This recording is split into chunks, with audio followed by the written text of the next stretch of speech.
The hell are you supposed to be?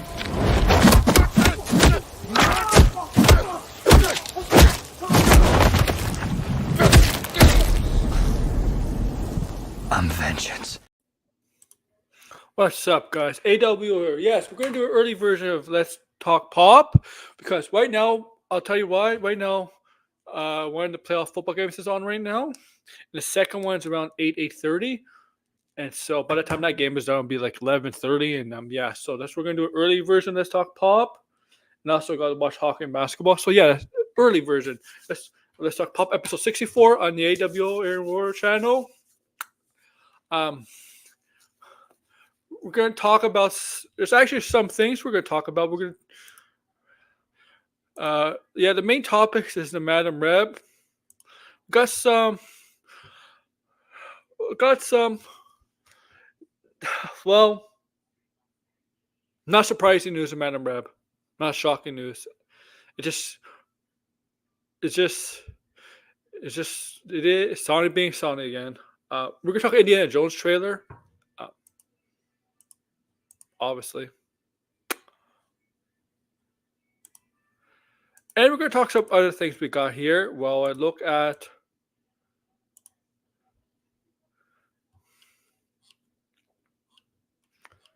other things. Okay. Okay, so yeah, welcome. So, new subscribers, check out my channel for the first time. Please subscribe if you see what you like. Also,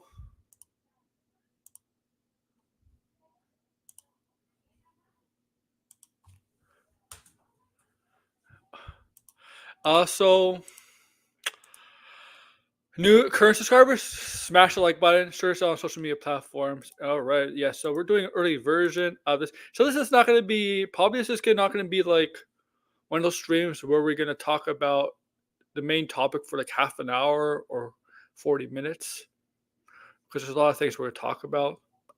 Obviously, yeah.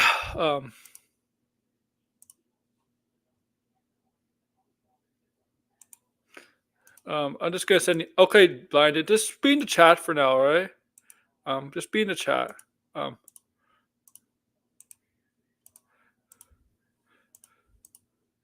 I got things. Okay, so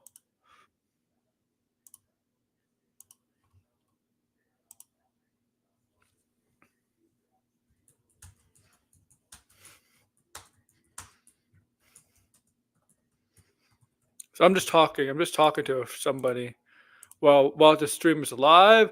All right. I'm also gonna get another picture. I'm kind of in no conversation while I do this stream. Yes, on Twitter, on X.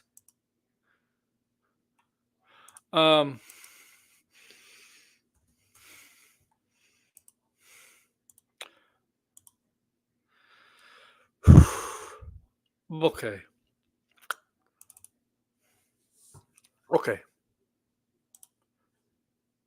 And I'm gonna get a better thumbnail once the stream is done. I'll get a better thumbnail. I'll make a better thumbnail for. Obviously, this thumbnail is not going to attract any new people, obviously. But you never know.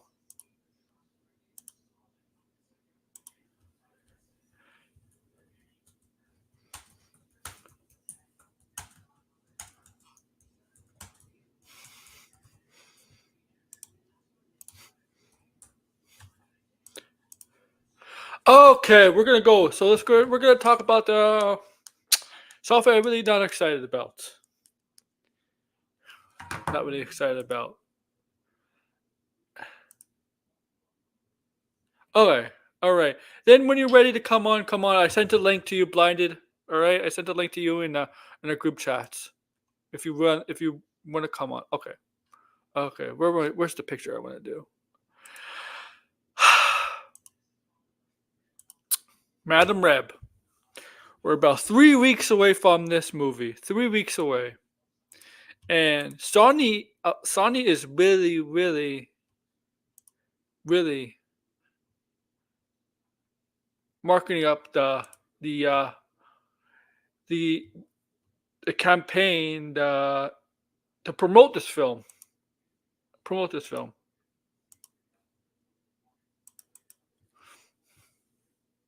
Okay. I've been noticing a lot of Madame Web marketing promoting on social media. All right, I've noticed it. Desperation. Well, no, it's not desperation. It's normal. It's normal, right? It is normal. I really do think Sony has. I'm gonna say this. I really do think Sony is just one that is really believing. I think they believe this film. That's why they're marking this stuff up like crazy. I really do think they believe in this film. I don't. I know the people I talk with don't. I know that more the audience on Twitter and X don't really care. The majority of them, right? The trailers did not look good. The costumes didn't look good. Some of the shots in the trailer, the camera shots, did not look good. Look CW-ish, like very low budgeted production, kind of, for a Sony movie. Okay. And yeah, so even though like the question is, and always this is a problem with. Once again, I'm repeating myself like a freaking broken record. Which Spider-Man does the Sony movies take place with? Which Spider-Man? Tom Holland Spider-Man. We know it's not Tom Holland Spider-Man. We know Venom is not Tom Holland Spider-Man's universe. We know that because he got transported there in the end of Carnage, and then he went back to his world at the end of No Way Home. We know that. Morbius presumably assumes is in the Venom universe, the one that's in Venom. But which Spider-Man is that? So Tom Holland, you can take out the equation, obviously. Which Spider-Man? Apparently he's not Andrew Garfield, right?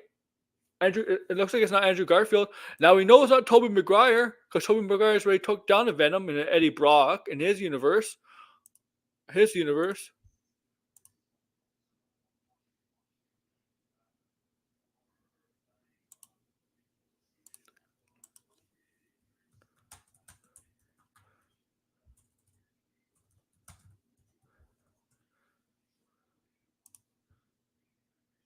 All right.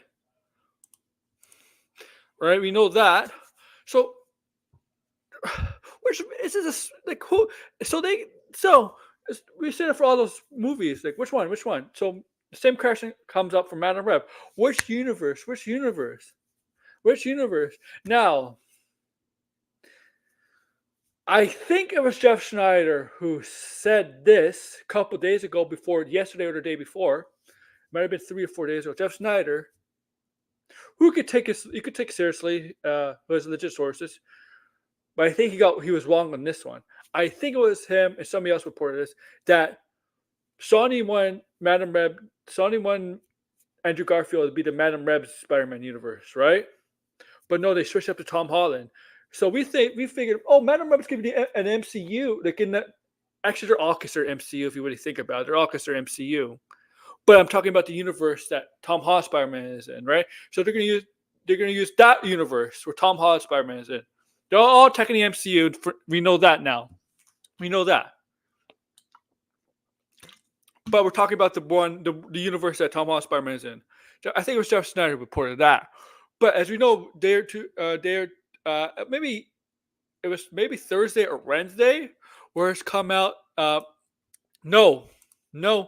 In fact, Madame Web is not in any of the universes that we've seen on screen. Not Tom Holland universe, not Andrew Garfield's universe, not Tobey Maguire's universe, and yes, not even the Venom universe, or not even the Morbius universe. This is a different universe, a freaking different universe.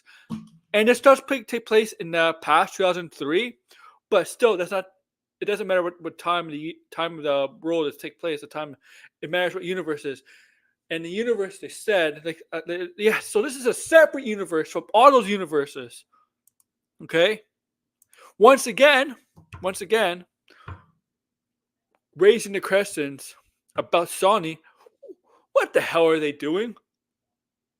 Seriously? With Spider-Man? Why? This is so confusing. What are you trying to do? Are you trying to make us go huh?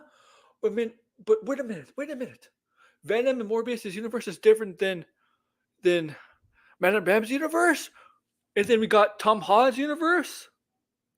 and then we got Tobey Maguire's and Andrew Garfield's universe. You know how many universes that sound like? I know. Into the Spider-Verse, they say there's a bunch of different universes, right? But the difference into the Spider-Verse is that it's the way they do it, right? They focus on William Miles and his Miles, right? They focus on Miles, really, on his universe and stuff, really. Here,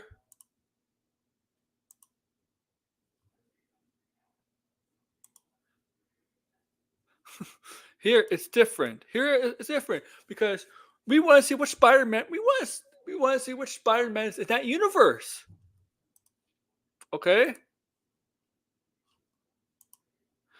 Okay.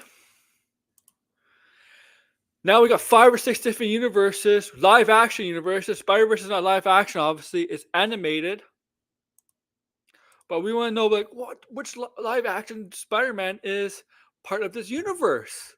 It's going to be in these universes, these universes of these characters we see on the big screen. Now, what's Craven going to be? What's Craven? Like Craven, it's Craven. What universe is Craven going to be in? Okay, what universe is that going to be in?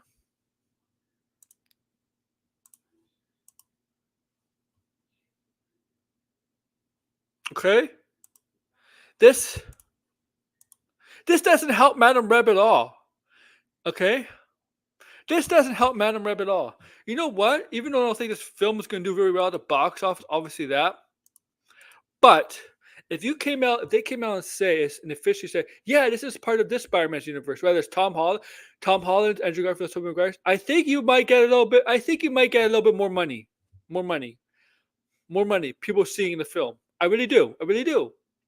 But since this is saying this is a different universe than those 3 Spider-Mans, Venom or Morbius, you're just setting up to fail, man. Trailer did not look good. Confusion, obviously. The suits did not look good. The confusion in which universe is in. The confusion why we're doing a Madame Web movie. It's like, hello, Anthony. It's like my buddy Degrassi, right? Degrassi wants Disney to get back Spider-Man. It's like Sony knows Sony is doing this on purpose to make sure Disney does not got full control of Spider-Man. Okay, so they're going to keep making out Sony movies, and they don't care if it's good or bad. All they care about is keeping majority control of Spider-Man stuff.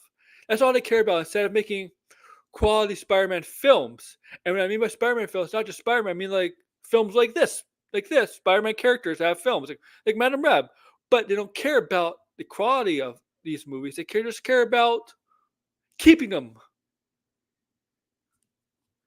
Wow, that's actually wow. I expected less. I did expect less. I expected less. Honestly, I did expect less.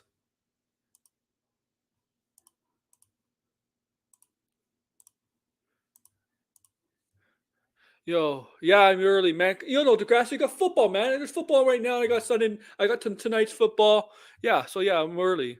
But I like Degrassi. Like I feel like Sony is just, you talked about this on my chats before. You put this on the chats before, and privately in DMs, which we could talk publicly about referring to this topic. Like it feels like Sony does not want Disney to get control of Spider-Man anymore, right? They don't want Disney to get control of Spider-Man, which is probably what all of us want. We talk bad about the MCU, like the MCU stuff right now is turning and it's a downspin, but I still think to do better with Spider-Man stuff. I still think we'd rather have them do Spider-Man than Sony, right? Spider-Man lore franchises, but than Sony. I feel like Sony doesn't want Disney to get full control of all the Spider-Man stuff. So you know what? We'll just make a bunch of movies, Spider-Man movies, or Spider-Man character-related movies, just to keep the rights to Spider-Man film rights, right? So we don't have to, so we don't have to make sure Disney doesn't get them. And it's like, You know, it doesn't matter if it's good or bad. You know, we don't care if it's good or bad. These Spider-Man movies, as long as we get to keep Spider-Man film rights under our belt, under our right. That's what it sounds like. That's what it sounds like to me. Like it's a shady business. It's because they know if Disney takes all the Spider-Man stuff, Sony cannot make a Spider-Man movie with starring Spider-Man anymore. Disney would make that, and Sony would get no money, no money. Yeah, see, exactly. They would get no money because if they know Disney gets Spider-Man right, the film rights back to full control of the film rights, Disney, Sony would get no money because they know the Spider-Man movies with Spider-Man, they make money, right? And they're going to make sure, and because Sony and MCU and Marvel Studios do work on those Spider-Man movies, but they're going to make sure they're not going to let Marvel or Disney get full rights to everything Spider-Man, okay? Because we can probably believe. I think MCU. I believe like Marvel Studios, if they did get Spider-Man all Spider-Man control, you know they wouldn't make these movies based on Madam Web, Venom, Craven, or Morbius, right? They would not have these movies. You know, they would not have these movies named after villains. Marvel doesn't really make superhero their movies with villain names. And yes, Sony turns them into not technically full-fledged villains, more into anti-heroes, right? Kind of, right? I mean, you're not gonna see like Doctor Octopus. If Doctor Octopus gets a movie, you're not gonna see Doctor Octopus be an anti-hero. That'd be freaking ridiculous. As hell, man. Who wants to see that? You know, Green Goblin gets a movie. We don't want to see him as an anti-hero, right? And you know Marvel, yeah, Marvel has the same problem too. And they like to have some of their villains become gray, right? Shades of gray. You know what? But you can't do that with every Spider-Man character. Okay, so Marvel doesn't really do and the thing is with DC, the reason it works with some DC with some villain characters, besides Black Adam, there isn't, man. I noticed that too, man. There's no Funkos, there's no action figures.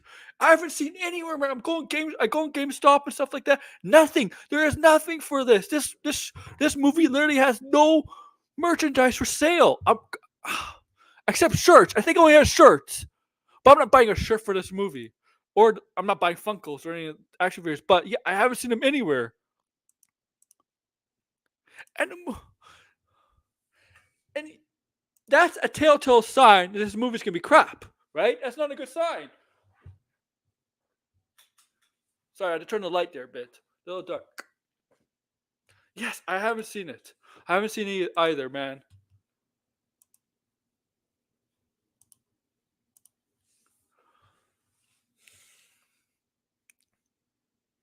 Really, at the end of the month?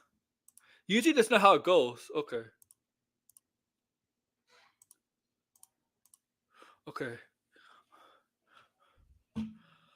Okay, so I'll probably go see this movie. I admit it. I kind of have to do a review. I'll probably do a spoiler review. But going in now, obviously now, going in and seeing this movie now with the belief that it's his own separate universe, I guess it gets me less thinking of which Spider-Man's in this universe. But right, which Spider-Man we get to see live action as part of this universe, because now we do make us believe that this film takes place in a different Spider-Man universe, and this is taking place in the past of Peter being baby, but eventually Peter's becoming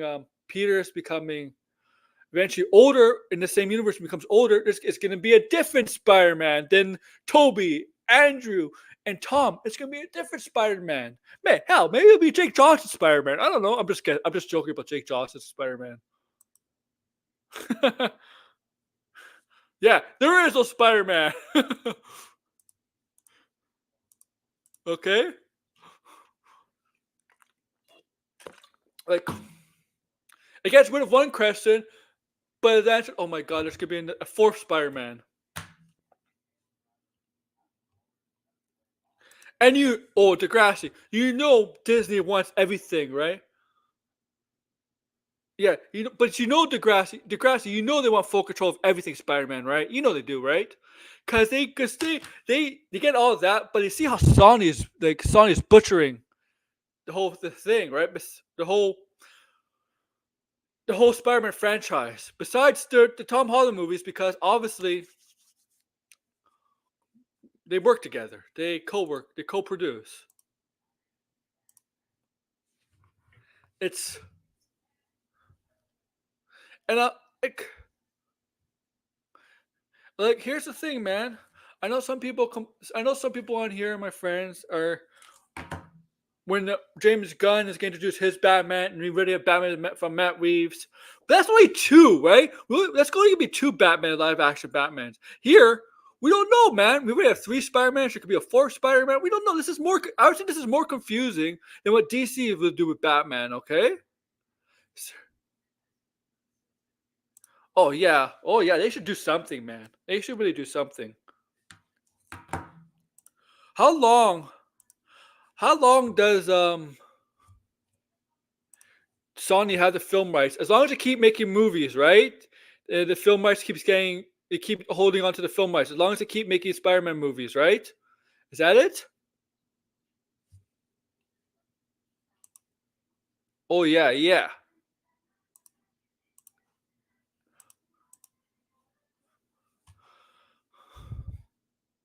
Like,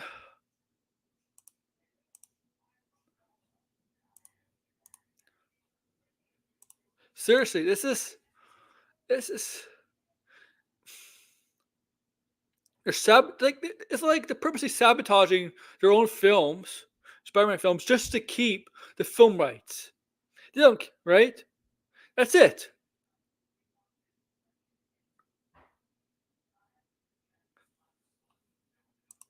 Every 5 years, does it have to be Spider-Man the character, or just Spider-Man characters like other characters? But Spider-Man doesn't technically have to be in it. It could be like, for example, like Ben Wiley Spider-Man, Ben Wiley, or the Scarlet Spider, or something like that, or like,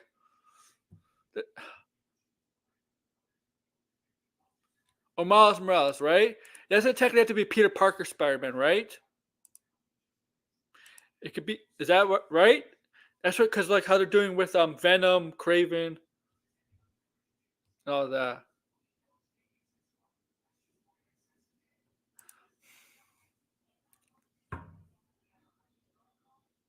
Yeah. It's true. And also, we gotta remember Amazon's getting the Spider-Man business too, right? Spider-Man's not film rights, but Amazon's getting involved with Spider-Man too with Silk, right?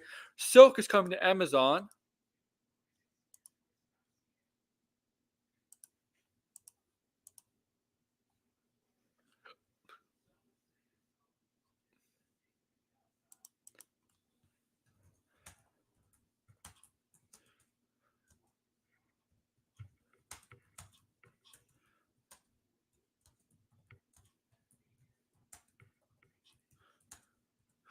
see?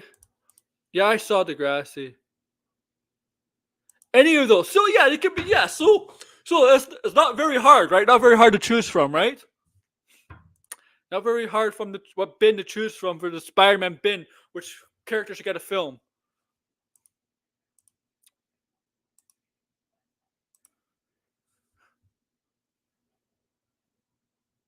right? Obviously. Uh,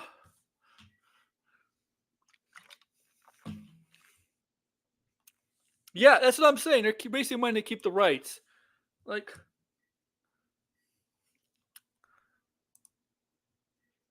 it's it's petty, right? It's kind of petty, man. It's petty. because they know Marvel Studios will probably do a better job if they got full control of Spider-Man, everything Spider-Man related.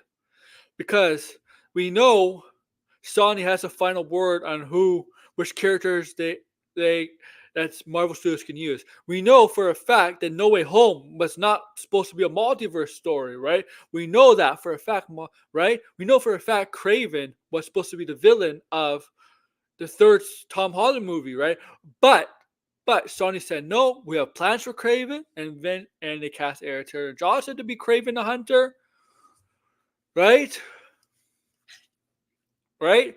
And we're getting a Craven movie because Sony had that plans. Sony had plans for a Craven movie for some time. That's what they said. No to Marvel Studios. Oh yeah, they are because yeah, you're right, Degrassi. Because Spider-Man, we know Spider-Man is Marvel's moneymaker, franchise comic book moneymaker, right? We know that, right? Spider-Man is what Batman is to DC, right? In terms of popularity, right? And when you're doing this, even though technically it's Peter Parker, Spider-Man is not in the films, but we know, but his characters are a part of his little universe of New York, whatever. It really does hurt the value of Spider-Man. It really does. It really does. I agree. Okay? And I gotta say this about DC Studios, Matt Reeves. They're not gonna do that with Penguin, right? They're taking Penguin seriously. Right? With Penguin's his own show. They're taking Penguin very seriously. Okay? Even though Warner Bros. Owns all the DC stuff. Really. Even though they can license stuff out. But yeah. And right? You're when you purposely like not care, but you only keep but you care enough just to keep the rights, and yeah.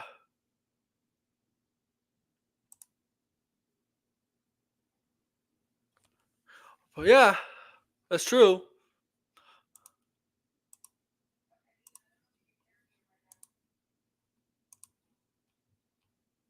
It's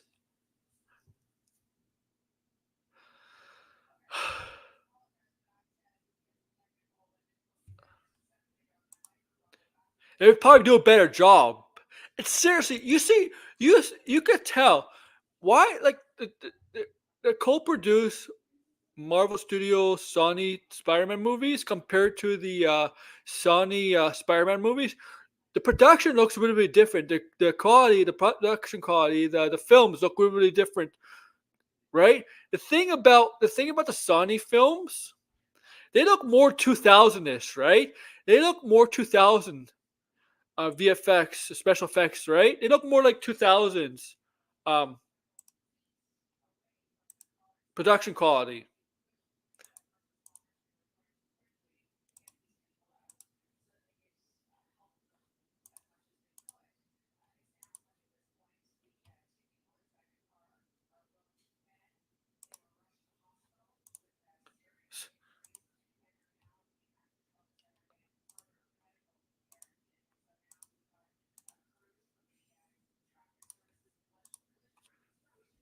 Sorry, I'm responding.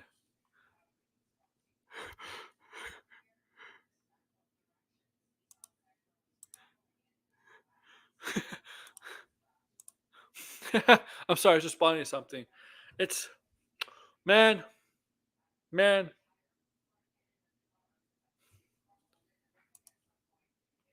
Then Kevin Feige, like, how much is like do something, Kevin Feige? Because he should know.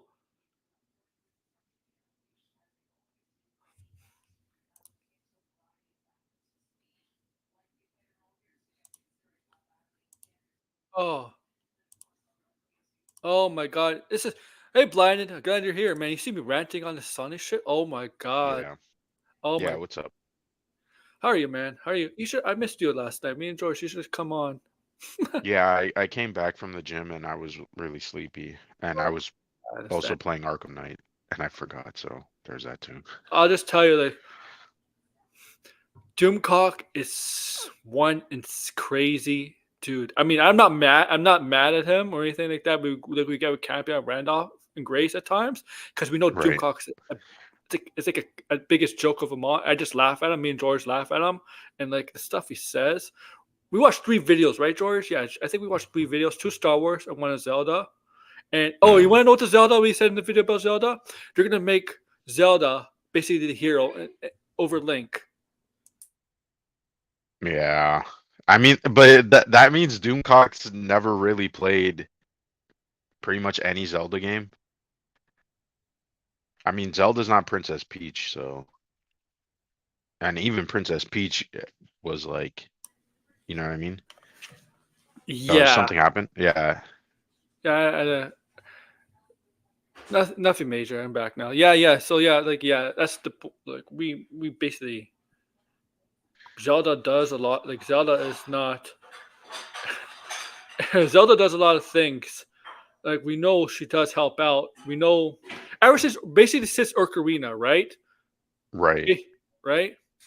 And you know what's funny? He used a picture of Zelda's Link. Was the remake of Link's Awakening that came out on the Switch, I think. Right. And I'm like, Zelda's not in that game, right? Yeah, exactly. That's like a yeah, it's weird. He's so I mean, he stupid. doesn't really. I don't think he knows anything about Zelda. That's the thing. Oh no, because it's I mean, and to be honest, like, I mean, and he's also kind of stupid too, right? Because the title is called The Legend of Zelda, so it's like Zelda that's does Legend play of like Link. yeah, like Zelda plays a major role in the game. So it's just that she's not the protagonist, right?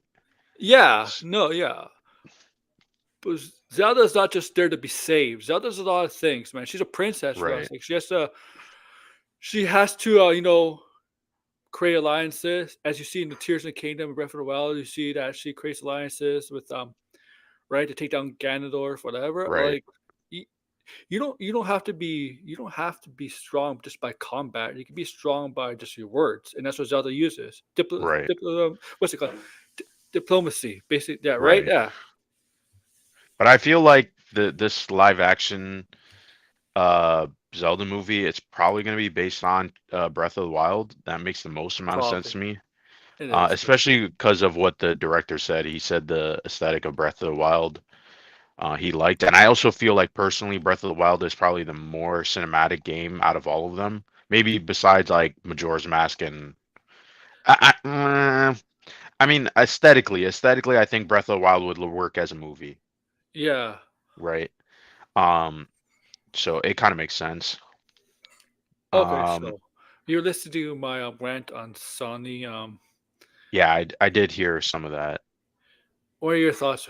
I don't know. I mean I think it's just I mean we heard that there was a report, right, of that the universes were being changed constantly because they messed up. They wanted it to be in Andrew Garfield's universe, and then Andrew Garfield said no. yeah, Apparently, and then so they changed it to Tom Holland. Then they realized that the time period doesn't fit for Tom Holland because I think it took place in the 90s, and Tom Holland well, I think Spider-Man's it's born in the 2000s, so it doesn't make this sense. is 2003. They said. Yeah, which I mean, if it takes place in 2003, that's Spider-Man would be born, right? Because he's born, I think, 2001. So, Yeah, yeah. It's just so they yeah, I made. don't really And understand what that's they're doing. was that Jeff Snyder said that About what? that was gonna be it was supposed to be Garfield, then it became Tom Holland. I think it was Jeff Snyder, right? Yeah, I don't know who said that exactly, but But I mean, but that was like a report on Twitter. and a day later, it wasn't true, Yeah, and then that wasn't, yeah, and it's it's worse. weird. It's worse a day later because it's apparently another universe that's not even tied to Venom or Morbius. Right. I Like, mean, what the are you thing is, doing? does it really matter if it's tied to those movies anyway? It just adds more confusion. Sorry. I mean, it doesn't really have to tie to them directly, but it should be the same, like, with the universe. Like, it should add more confusion with the universes. I guess. Sorry, I had a really bad cough. Oh yeah. I mean, the thing is, like, Vulture is from the MCU. Morbius is and Venom are in the same universe. I mean, I don't know. It doesn't really matter, and I think they kind of know that this movie's not going to do well. No, they're trying to So promote the hell out of it. I've seen it. yeah, It's trending along. Like, people are just oh memeing on it because it's basically yeah. like Morbius. That's why. Oh, I think this is gonna be worse than Morbius. Yeah, I could see it doing worse than Morbius. I'm definitely not going to watch it. I have no like interest in watching it. I'm gonna watch it. Even if it's so bad it's good, which I highly doubt. It just looks like trash. So It's gonna be worse than Morbius. I'm gonna watch it to make fun of it. I need to make fun of bad movies. It's a comic book movie. Even if yeah. it's good or bad, I watch it. And Actually, you know what? I didn't get to finish it. I had to actually take a break from it. But what Morbius? I was trying to watch the Marvels, which was painful, painful to watch. Not I wouldn't say it's as bad as Ant-Man, but it is so all over the place and uh it's just not like the action sequence where they're switching around was not good. That was not good at all. I don't know what the MCU is doing. Um, Jeez, that was good lord. What is That's this? true. Oh, they But have a PSP in it. Yeah, I mean that's they pretty got a stupid. But prototype. that's Look, they're trying to be clever, but they messed up. That's what happens. oh, this trailer looks. I mean, the trailer. I mean, this picture itself. The picture is not like. It looks like a bunch of college students just hanging out in New York. That's all it looks like.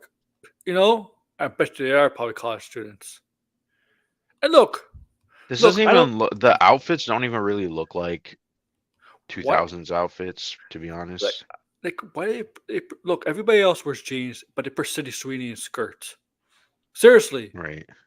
seriously, is it there's something wrong there? What? Oh my god.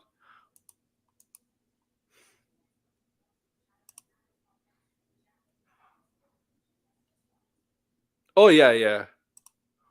I mean, look, it's like, and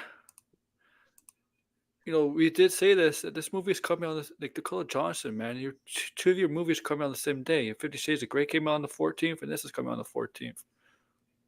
Man, Dakota Johnson's had she's been in good movies. Peter Butter Falcon was good, but Mm, it's just and it's Isabel Merced on the left, right, in the yellow shirt. She's in everything now. She's right. Marvel, like obviously not well, technically not Sony's Marvel. She's gonna be DC. She's not gonna be in Last of Us. You know what? Yeah, It's not she's a. gonna be The Last of Us. This is not a bad. That's true. It's true. City Sweeney looks like. That's true. Oh my god. Yeah. It's the Sister of Travel remake. Cindy Sweeney is replacing Blake Lively's character. Jeez. Oh my god! It's just that to me, like Sony doesn't want them Marvel Studios to get everything Spider-Man back. I feel like they're doing this on purpose to make all these movies just to keep the film rights. They don't Yeah. care about the quality, right? Like we don't, right? That's it. I mean, That's I it. think maybe also too that they're making these movies There you because go. Marvel will then have to make them canon, right? So it's like, oh, let's just make a bunch of movies and bad or good, they'll have to appear in the MCU later down the road, right? Yeah, yeah, and I, it's it's a freaking spider, and like it's look. Spider Verse obviously is a bunch of Spider Verse, but that's animated. You can get away with that. You can't really do that fully live action. The multiverse stuff, all this stuff is very hard concept to do. Really, really live action. It's really, really hard concept. No, I wouldn't say that, man. I would say the opposite. I would trust Fahey with the Sony verse more than Sony actually. If I had to pick the two, I pick Feige because Feige obviously has success. Mm, That's. I don't think this. I don't what think was this is. that? He doesn't care if it's MCU or as long as they're good movies. That's the thing. Oh, I mean, this is definitely not going to be a good movie. Yeah. I mean, The thing is, the concept, the the villain is terrible. characters. I The mean, like, villain. yeah, like I don't. I That mean, if villain. you're excited, I guess, but Yeah, if you're excited for a ghost and you think it's gonna be good, I it's fine. It's fine. We all have our different views, opinions. But like that villain, I think that villain might be might be the worst one. That villain to me, early prediction. That villain might be one of the worst villains I've ever seen in a comic book movie. He just looks oh, really, really. that's pretty. I That's a know, tough act, though. There's so many bad but villains in comic book movies. he just looks so generic compared to other. Like I mean, he looks so generic. Looks like he looks like an evil Spider-Man. That's it. Like a Yeah, pure evil. I don't know. Sony is. Uh, I mean, there and what's the thing, right? The like of superhero movies this year, and you have a bunch of Sony We have Spider-Man universe movies. I don't think that's gonna play well, to be we have honest. I think we that's have even rated gonna R movies. diminish Comic movies are rated R this year. Both of them are the top two comic most of movies. them. Yeah, Yeah, yeah. most I think actually all of except Madam Web, all of them are rated R. Or except Venom Venom 3. I 3. keep Venom thinking 3 Venom might not 3 be is rated rated R. R. Venom 3. Craven, it says rated R. Joker is obviously going to be rated R. And Yeah. Deadpool. Yeah. Uh, seriously. Yeah. The reason why Venom is not rated R is because Venom is a very popular character and they want young people to see him too. That's But then they the made Spider-Man Craven thing. rated R, which makes no Yeah. sense to me. I feel like Venom would make more sense rated R. Well, Sony does need this year to shine because they got 3 movies. They Mm. need. I still think these comic book movies are on their way out, so there's really no point of any of them shining. And this year, I mean, you have two comic book movies that are, I feel like they're too safe. Like they're sequels to movies that did well. Like it's not like, of course they're gonna either do decent or I still don't think those movies are gonna make $1 billion like everybody else. I Which think that's one? kind of crazy to think.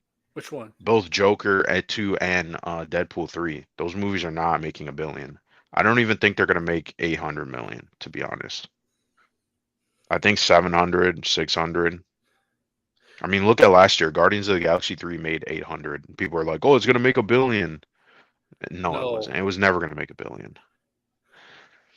And that was really the only successful one last year besides Across the Spider-Verse. Everything else was kind of just middling.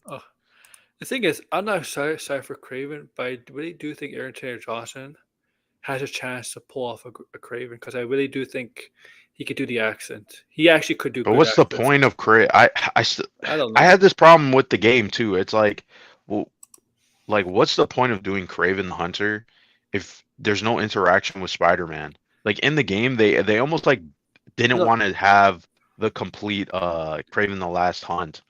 And it's like, but that storyline's pretty good. Why not have that same motivation and just, you run know with it, what? do something new with it? Because I think they wanted that for No Way Home. No Way Home was not supposed to happen like that. It was not supposed to be a multiverse story. It was supposed to be they wanted Craven.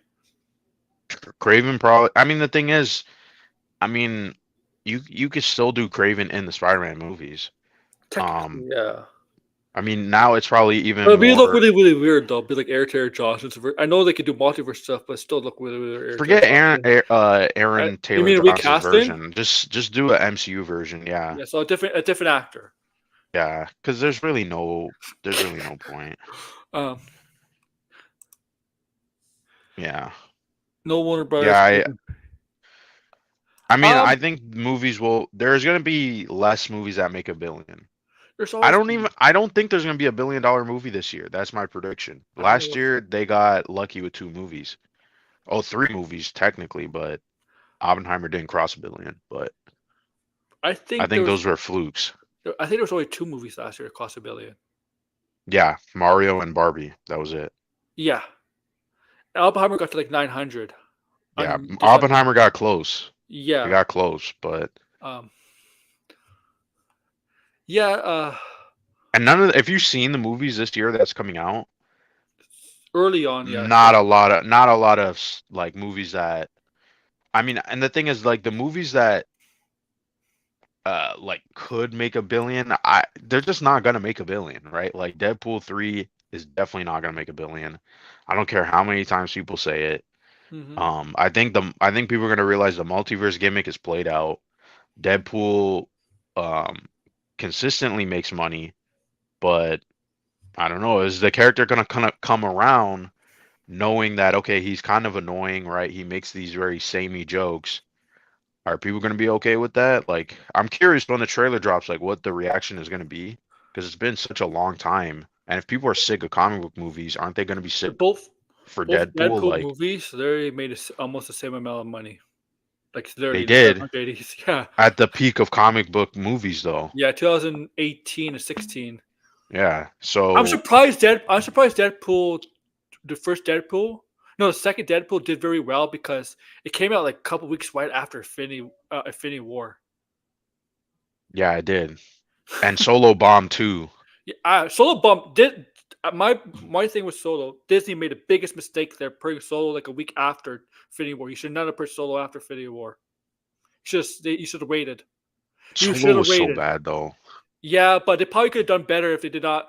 They probably could have made more money, but if they waited, Maybe not putting. if they put it in December, probably would have made more money. Yeah, I don't know.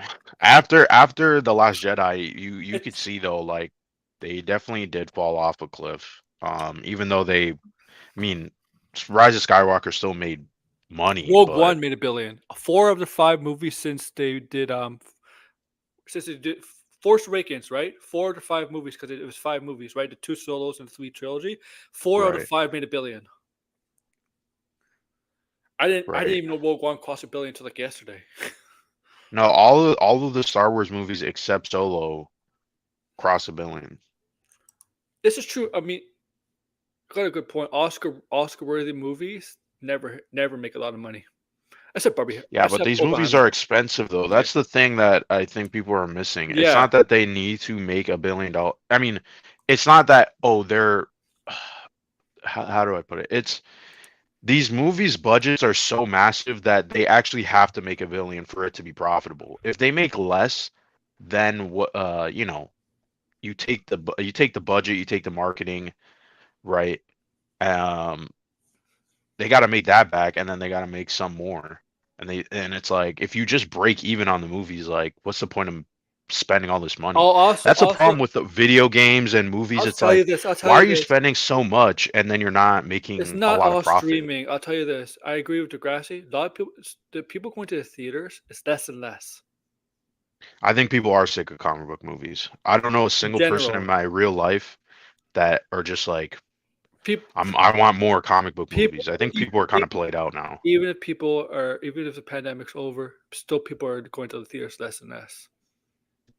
I hear that too a lot. A lot of people say that there's no real point of going to the movies, right? Like I'm talking Yeah. about casual people, right? Oh yeah. Not me, and not like here, obviously.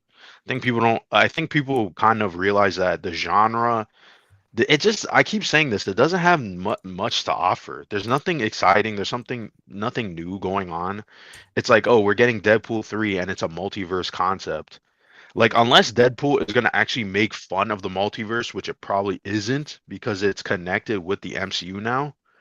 You know what I mean, might like, make a what's new billion? about that? You know what might make $1 billion if it's really really good because there's a lot of hype for it. Dune, maybe I don't think Dune is making $1 billion now. might It'll make a be lot of lucky money. if it makes over 600. Well, Dune Part One made good money. Yeah, it did for being a pandemic movie. Yeah, 402 million. I don't think it's going to make a Not just billion. I think that's a bit of a reach. release also on Max. Yeah, it did. So I think I mean it may not be making billion, but I think Dune Part Two will make a good amount of money. I think it'll make more than 400 million, like because this time It is not. probably will make more than 400 Yeah. definitely. But not a billion though. Yeah. That I think is, like I said, there's no movie this year that is going to really make 1 billion unless No. like somehow. I mean, I still think there's just no way Dune 2 is gonna make 1 billion. I mean, if it does, then I'll eat my words, but I don't think that's gonna happen.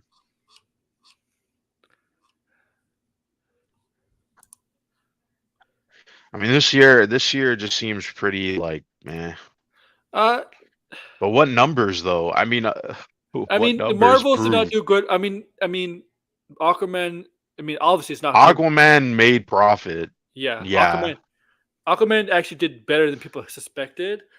But still, it's not What even. numbers prove that comic book movies are still around though? That's like are still are what they were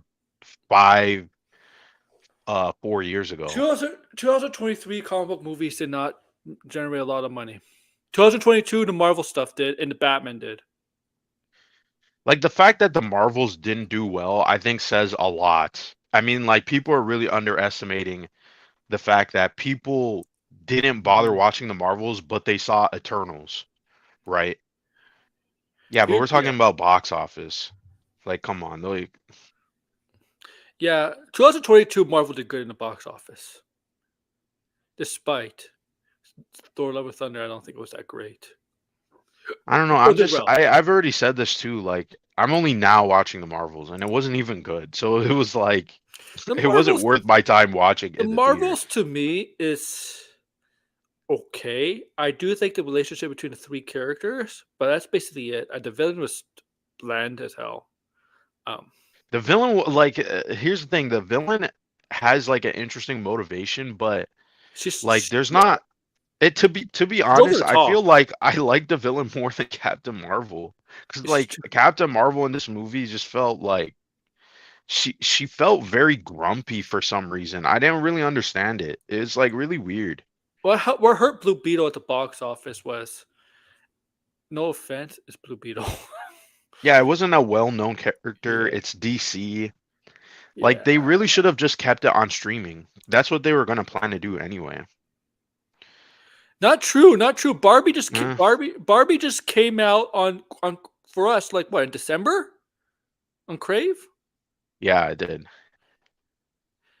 It's you know what it only works if the movie is not generating money. They'll release it quicker on streaming if it's not generating money. But if it's still generating money at the box office, the window will be longer. Here's the Like, thing: the box office is not it's not everything, right? That's not what I'm trying to say. I'm trying to say that I think it is a indicator of showing that the genre has a decline because, and this is what I don't understand, right? Like the genre before every movie, even the ones that were not good, still performed well, right? eh, And the fact that people are kind of like didn't go see the Marvels, I think that's a big problem, right? The whole point of the MCU is that you go see every single movie. MCU needs Avengers movie quicker as possible to try to get. I don't think they need just an event like that. I think is just Band-Aid. I think they need a Yeah, movie it is a that is band-aid. That's actually what they need. worth seeing. That's actually unique and Yeah, different, and not be like, well, here's Deadpool 3 with the multiverse, and we know you love Deadpool, but it's like the MCU never made the Deadpool movies. Like, no one is going to Deadpool because of the MCU. Maybe there might be some like, oh, interest, right? Because like, oh, Deadpool's finally in the MCU, but that's not what made Deadpool popular in the first place. no, So so no, I think they if Fantastic Four or Blade, if those movies are different and they're not the same cookie cutter formulaic screenplay that we keep getting with these MCU movies where the villain is dead at the ending, like change you got to change it up and do you something can't. different. You can't. Like You the can't fact do that that the with the same audience can villain. predict the plot structure of your movie, I think is really bad. You can't do it Right? with That's Blade not a villain. good sign. You can't do it with Blade villain. If it's Dracula and Lilith, you can't kill him off in one. No, you can't kill it, but they got to do something like or make keep saying this, make a villain movie, right? I mean, like the only villain we got is really from um DC and stuff. Like Marvel really hasn't attempt to do like they're giving us anti-heroes, Most no, There's most there's Marvel so, movies are cookie there's cutter. some Marvel movies that do little things out of the box, You but a lot of can't them, tell me Ant-Man 3 is not cookie cutter. You can't tell all me the Thor Ant-Man Love movies and are the Thunder is same, not cookie cutter. Those movies literally play beat for beat. same tone. Um the same tone, the same types of jokes. Hmm. Like I'm not even opposed to having jokes in the movies, right? But like do a different type of comedy, right? Um and I just think Thor Love and Thunder was just cringe. Like that was really it. Yeah. But that movie still, I mean, I don't even know what to Yeah, say about yeah. that See, movie. exactly. This Degrassi's right. He does have a formula, but there's a cookie cutter with a curveball. Like some, they'll Yeah. like Eternals. Look at Eternals. That's not very. I mean, a lot of people do not like Eternals, but Eternals, we gotta admit, was not a very cookie cutter. But I would say it Movie. is though. I would say it is. It's like they're trying to package these movies as like, here's we're gonna mix this genre with the superhero genre, right? We're gonna do an art house superhero movie, but it's not an art house superhero movie. It's still an MCU movie. It It's still still has the same type of jokes. It has the same type of conflict. The characters like Eternals is like it's trying to do something different with oh, the characters are split, right, and they have this moral conflict that they're fighting against. Okay, fine, but they don't do anything with it that's actually unique, right? It's still very much like a Civil War concept, right? So I don't really agree with that at the all. All of these movies to me, right? The movie that really wasn't cookie cutter is like you start going back into phase two and one, right? Those were the movies where, of course, yes. they weren't going to be cookie cutter because they were new. But The then, I had to jump in when I heard the truly insane statement that yeah, I Ant-Man say that 3 a was lot. that Yeah. Ant-Man 3 was cookie cutter. Ant-Man 3 is definitely If cookie cutter. any movie is not cookie cutter, it is definitely Ant-Man 3. Ant-Man 3 was one of the most unique movies we've ever seen. I mean, it was So I'm pure world curious to building why you think that. I'm curious. because it was pure world building. I mean, there's What literally world nothing in building the is in it? Explain, the like give some quantum evidence. realm. The quantum realm. Literally nothing in Ant-Man 3 is like anything we've seen in an MCU movie before. It's a complete in fact, But what I about often Wakanda said, and it's that world building? because that's really different. And like I But said, why is that yeah, different though? I'm curious because you're stop not cutting me explaining. off and I'll tell you. Yeah, because Let him, you let keep him cutting me talk. off. Okay, I apologize.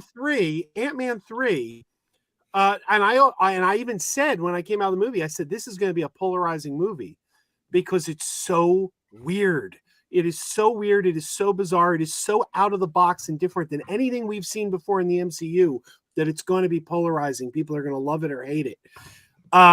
It was this bizarre, strange, bonkers, crazy world with weird things that were kind of like aliens and the creature that you had to drink him to understand what he had to say.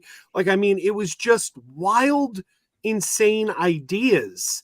And I walked out. I loved that movie so much. I'm like, this is one of the most creative things I've seen in years. I want a whole spin-off just about this quantum realm. No, Wakanda, I don't think you can even compare the two. Wakanda was like a real world place. It's like, oh, this is this African nation that has a lot of technology. So it's like, yeah, they were the same, but they got technology. This thing was like just wacky sci-fi concepts. Like somebody was like taking a whole lot of drugs coming up with this stuff. I'm like I just watched that movie. Like I've never seen. There's nothing else in the MCU like Ant-Man 3, and I don't know that I've seen many sci-fi movies that are as weird and bizarre as Ant-Man 3. Okay. Okay, Degrassi. that's fair. That's fair. Degrassi. I'll say this. Superman, the first one. I'll always say the Superman movies are great, legendary, and yeah, he does do that. But I'm sorry, but the way he creates his characters, the MCU characters, they're more like a Batman origin. Okay, I'll give you one Right. example. Kate Bishop, her story. It's not exactly like Batman, but it kind of resembles Batman in a way. She wants to protect her mother because she lost her father from the Avengers fight. You know, like from Hawkeye. That's more relatable to Batman and Superman. Um, I think the Marvel characters relate more to Batman and Superman personally. Mm. Well, okay, going back to Ant-Man 3, because I could see what you're talking about, but the reason why I would say it's cookie cutter is because you got the main character, Scott Lang, who pretty much doesn't really have an arc, even though they set him up to have an arc about where, he's trying to break his not break, but You know, he has to bail out his daughter from prison, Mhm. and there's this whole arc of like, you know, you have to basically take sacrifices, right? You got to take one for the team.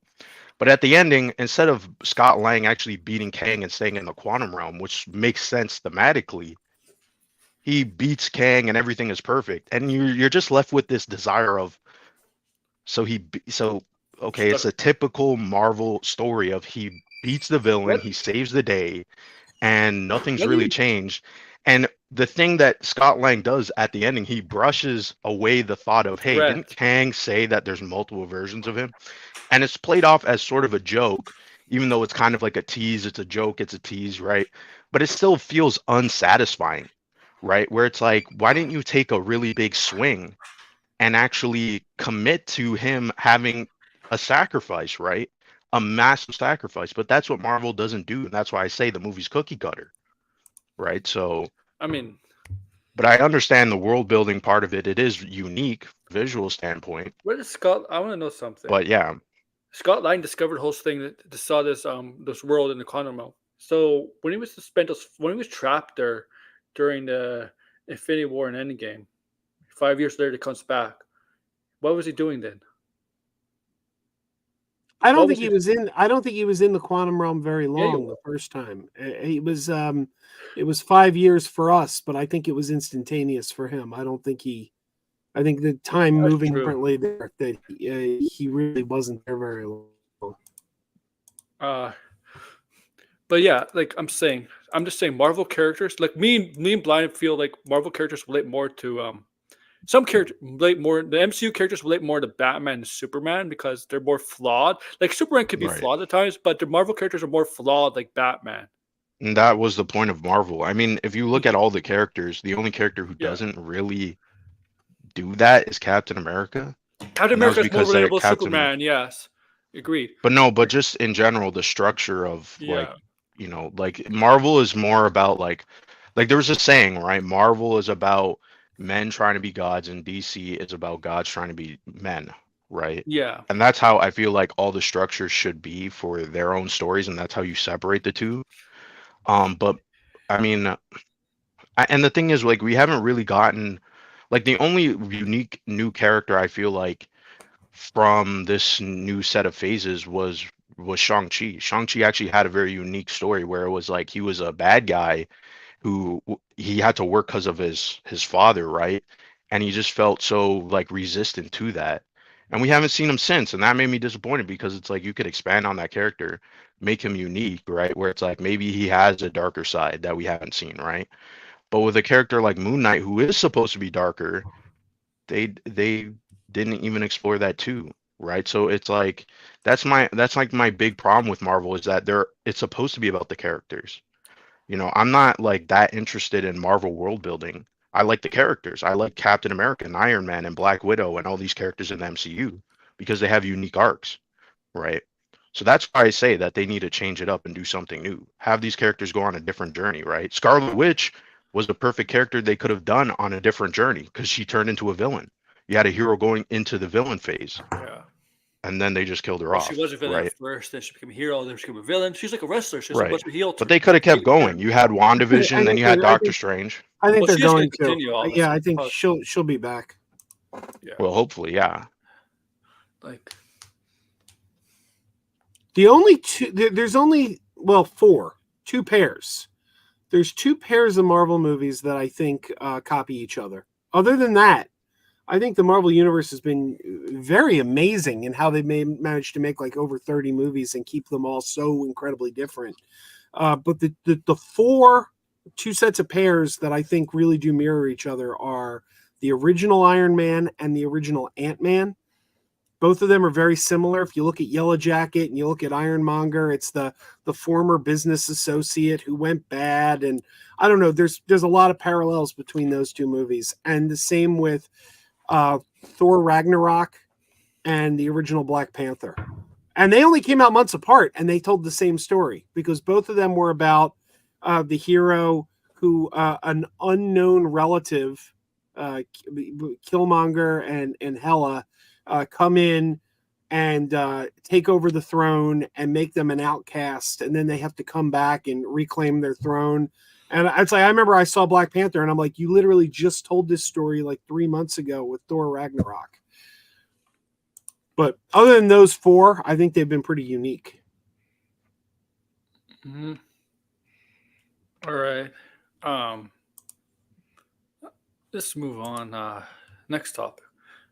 Blinded, we kind of talked about this on your Controller Chronicles, but how hyped are you for the Indiana Jones video game? I'm pretty excited. I don't know. A lot of people were. I think I'm going to bail because I'm actually babysitting my daughter right now. That's why I was just going to watch it from the chat initially. But also, I'm not a gamer, so I really don't have much to add to that discussion. Mm-hmm. Okay, take care, Joe. All right, go ahead, Blinded. Yeah, I mean the game. I mean, there's a lot of controversy now surrounding the game. What? Sorry, I'm playing, so that's why I'm like all over the place. Controversy? Yeah, there is controversy. I'm not sure if you've seen. I guess you could say it's minor controversy. There's always controversy in the gaming community, but a lot of people are upset because they expected this game to be third person, right? To play kind of similar to Indiana. I was gonna say Indiana Jones. Jesus. No, play similar to Uncharted and Tomb Raider. And to be honest, I don't really agree with that at all. I think one of the biggest problems with the current AAA games is that they just make the same type of game. They like everybody saw what The Last of Us did, and then obviously PlayStation followed that formula, and PlayStation got a bunch of success from their other games. So everybody wants that. Spider-Man and Kratos, the gameplay is pretty much the same cinematically. They need the cinematic fight scenes, pretty much the same. God of War. Right. Yeah, it was so. And I don't listen. I already said The Last of Us 2 is one of my favorite games of all time. Mm-hmm. It's not that I hate those types of games, but I don't want every single game to be like The Last of Us Part 2, right? Did you get the newest one, The Last of Us, that just came out? The remaster? No, I'm gonna wait to replay that because I'm playing other things. Like I'm still playing Batman Arkham Knight. Like I'm replaying it. Arkham Knight. Yeah. Yeah, and there's a bunch of other games that I need to get to. Oh. What's up, George? I've been playing Tears of the Kingdom, and oh my goodness, there's so much stuff to cover. Man. How many hours have you put into it? I feel like I don't know how many hours, but it took me like probably at least a week to get past the first island, like the first Sky Island. Like it took me like over a week to get finally back to Hyrule. Because like I felt like there was so much to look at on that Sky Island alone. Yeah, there's a lot to and like here's the thing, like when I was seeing stuff, I was like, did I miss something? But then I realized, oh no, you unlock that stuff to build later on. Right. Because have you explored a lot of the depths? Yes, Degrassi. Like the Discovery like caves. Yeah. I've discovered a few of them so far. Like I'm on my way to like the Rito Village. Okay. And there's been a couple that I've seen so far. And you know those like rock bosses that you come across like on Hyrule Field? I didn't realize that like so I was going to one of those Moblin huts, and like right when I get near there, all of a sudden a giant rock monster just came out of nowhere. Actually, during the beginning of Aaron's stream, I was trying to take care of that boss yesterday. Like I finally got past. I don't know if like Aaron heard me go, no, darn it. No, I don't think I did. Oh yeah, no, because I was like, oh my goodness, because like I never faced a boss like this before. Like I'm familiar with those bosses from Breath of the Wild, but not one where there's still like a Moblin fortress on top of it trying to shoot at me. Why is there some bosses or some villains, some characters some enemies still around after you kill in Breath of the Wild? Like no, the moon, like there's like the red moon that brings them back. Oh yeah, that's true. Like that's from true. Breath of the Wild, and I came across one of them in Tears of the Kingdom. So, oh, that's true. Yeah, I just like I've been playing Tears again. I finished finally the 4th region. Got the 4th companion finally. That was my 4th companion was I forget her name, but was the was when I did. What's her name? Weehai, whatever his name is, the chief from Gerudo Town. Her. Right. I finally did the fire temple, and that boss pissed me off. That freaking boss pissed me off. I'm sorry, that giant bug boss. That boss pissed me off. I hate bug bosses in any Legend of Zelda game. Oh my god. They always seem to piss me off, like any bug themed bosses. I really wish the Master Sword did not run out, but whatever. Yeah, I know, like I can't use, but I love that you can make your own like you can fuse your weapons with items. Yeah. I love that feature in this game so far. I really do. And by the way, I heard Blindon's playing Arkham Knight again. Arkham Knight's a very underrated game in my opinion. Yeah, I've been playing it I haven't really been playing a lot of games, to be honest. I've just been busy doing other things. Mm-hmm. So I'm still like stuck on this game. But it's like yeah. Arkham Knight, like I get it, like over relying on the Batmobile can get annoying. But like cinematically and story wise, I think it has a way more replayable story for me than a lot of other games do. Like, I think all the Arkham games, including Origins, I feel that way. Like, they're just so replayable because I like the story arcs in each game and I like the side quests in those games. But it's like there's just a story element to it that makes me want to replay them. Right. Like, even if I don't get a chance to replay them, I'm always thinking, should I replay it or should I just focus on playing this game that I currently have? Because I've been kind of thinking that, but it's like, wait a minute, I want to focus on Tears of the Kingdom, and on the side, I'm still playing 2K, so it's like, I already got 2 games I'm shifting back and forth. Doing a third game's not going to help me right now. Okay. So even if it's one that I love replaying. So, you know what's funny? Look it up. I don't know if it's on YouTube, but Suicide Squad has a commercial out. I just saw it like an hour or two ago. Like Will Arnett's in it. Will Arnett's in it. And he's, obviously, he's famous for DC, obviously, voicing Batman. Right? He's like, we're going to kill the Justice League. And he gets killed. Let me see if I can find a commercial. Maybe it's up there. Maybe it's on YouTube. Yeah, I saw RJ was talking about it, but I never saw it. One fun. Okay.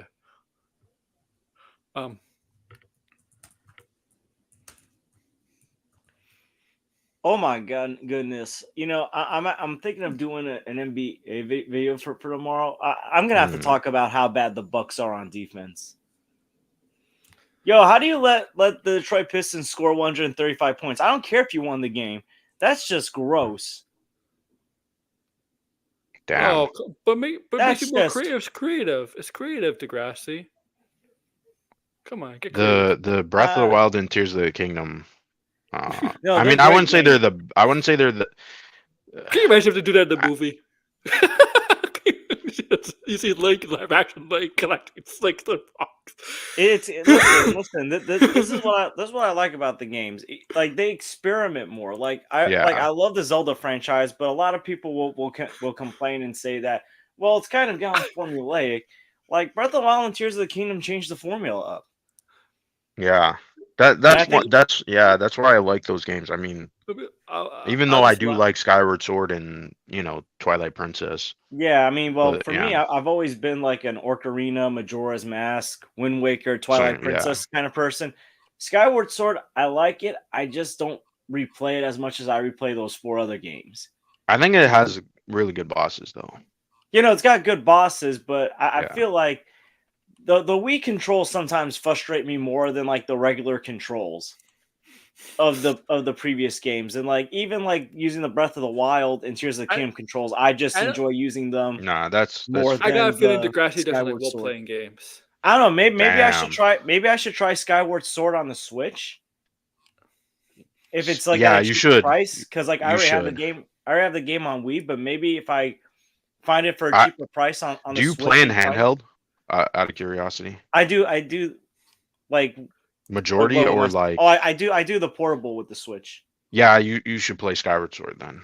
Yeah, definitely. Like I feel more comfortable doing that. I feel like I enjoy playing the Wii, but it's like it just frustrates. It's sometimes when fighting the Lizafos, I think that's their names, the lizard guys. Yes, that shit used to like those enemies used to never bug me in Twilight Princess and Ocarina of Time. Yeah. In Skyward Sword, I wanted to just chuck my Wii controller like out the window. Like I was like, what the hell? I might have to replay it again on Switch because I bought it when it came out and I beat it. You know, I mean, here's the thing. I like the Skyward Sword story a lot, though. So that's the thing. I always like the Zelda stories. It blinded. I get why people don't like Tears of the Kingdom or Breath of the Wild, but personally, I mean, and that kind of goes back to what we were talking about with Indiana Jones. Like, I just when a game gets too stale, or even with these movies too, right? Mm-hmm. I want something like different. You got to like shake it up and keep me invested, right? And that's why I love Nintendo, because Nintendo, that's like literally what they're known for, is just, we did Mario 64, we're not going to do it again. We're going to do a different Mario. We're going to do Mario Sunshine, even if it's good or bad. Well, right? That's also why, like, to your point, why the superhero genre was going down, because like, here's the thing, unless you do something unique, like you want, like, people want, you know, like how the Batman set out, the Batman did something unique with the Batman in comic book genre. Mm-hmm. And when you do something unique, you know, people are gonna go see it. The grass here. Degrass, you played Ocarina, right? You know you ride a horse.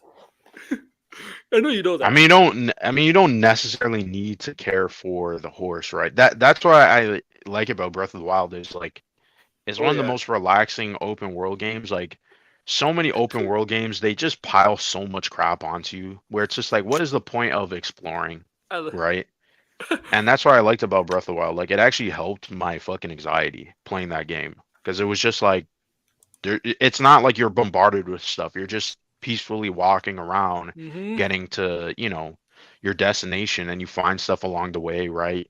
You try to you know, clear the map so you can actually have the map so you can see what is going on. Well, also, and like, be strategic too. Yeah. Tears of the Kingdom and Breath of the Wild fulfilled my dream of having a big Zelda overworld. Hey, don't badmouth Red Dead. You know you like Red Dead. Red Dead's great. Oh, like, you guys should hear my take about Red Dead. Oh boy, Red Dead 2. One day, I'll beat the game first, and I'll tell you. Which one? The first one or second one? Second one. Oh. That's sorry, George. Yeah. But like, the whole idea of, like, you know, you gotta change it up. That's why the Sony Marvel movies aren't good, because they're the definition of formulaic, and they're not even like modern day comic book movie formulaic. They're 2000s formulaic. They also too, with the Sony movies, like, I feel like they don't really pick interesting storylines or characters. I mean, Venom is like the only interesting character because it's Venom. Duh, you could do it so much with Venom. They haven't, though. That's the problem. But then it's like, why did you pick Morbius? Why are you picking Madam Web? I get the whole multiverse thing for Madam Web, even though I was never interested in any of that stuff for Spider-Man. I always thought that stuff was kind of corny. I'm not gonna lie. Like, at least in the early time periods when they redid it with the Spider-Verse, it was okay, but still. Like, here's my thing. I and this is what I honestly believe. I honestly believe if like you don't do Spider-Man and Venom 3, I think it's gonna underperform. I think people aren't even gonna go bother to watch it. Yeah. That's like I'm like, here's the thing. Like, I think this Madam Web having no ties to Spider-Man thing, I think basically told me that Spider-Man's not going to be in Venom 3 either. Nope. That's my feeling. Nope. Like it at this point, like this is not a good look for the comic book genre. That of the movies that are coming out, the most is coming from a universe that has the most popular superhero IP, but doesn't utilize him in these movies. Yeah, that's why I say, like, I'm probably gonna have to stop talking about superhero movies, because there's nothing positive, in my opinion, to say right now, right? Like, there's really nothing interesting coming out. The movies that I am interested in, I'm not like, it wasn't like Guardians of the Galaxy 3, where it's like, I need to watch that movie, right? I need to see what happens, right?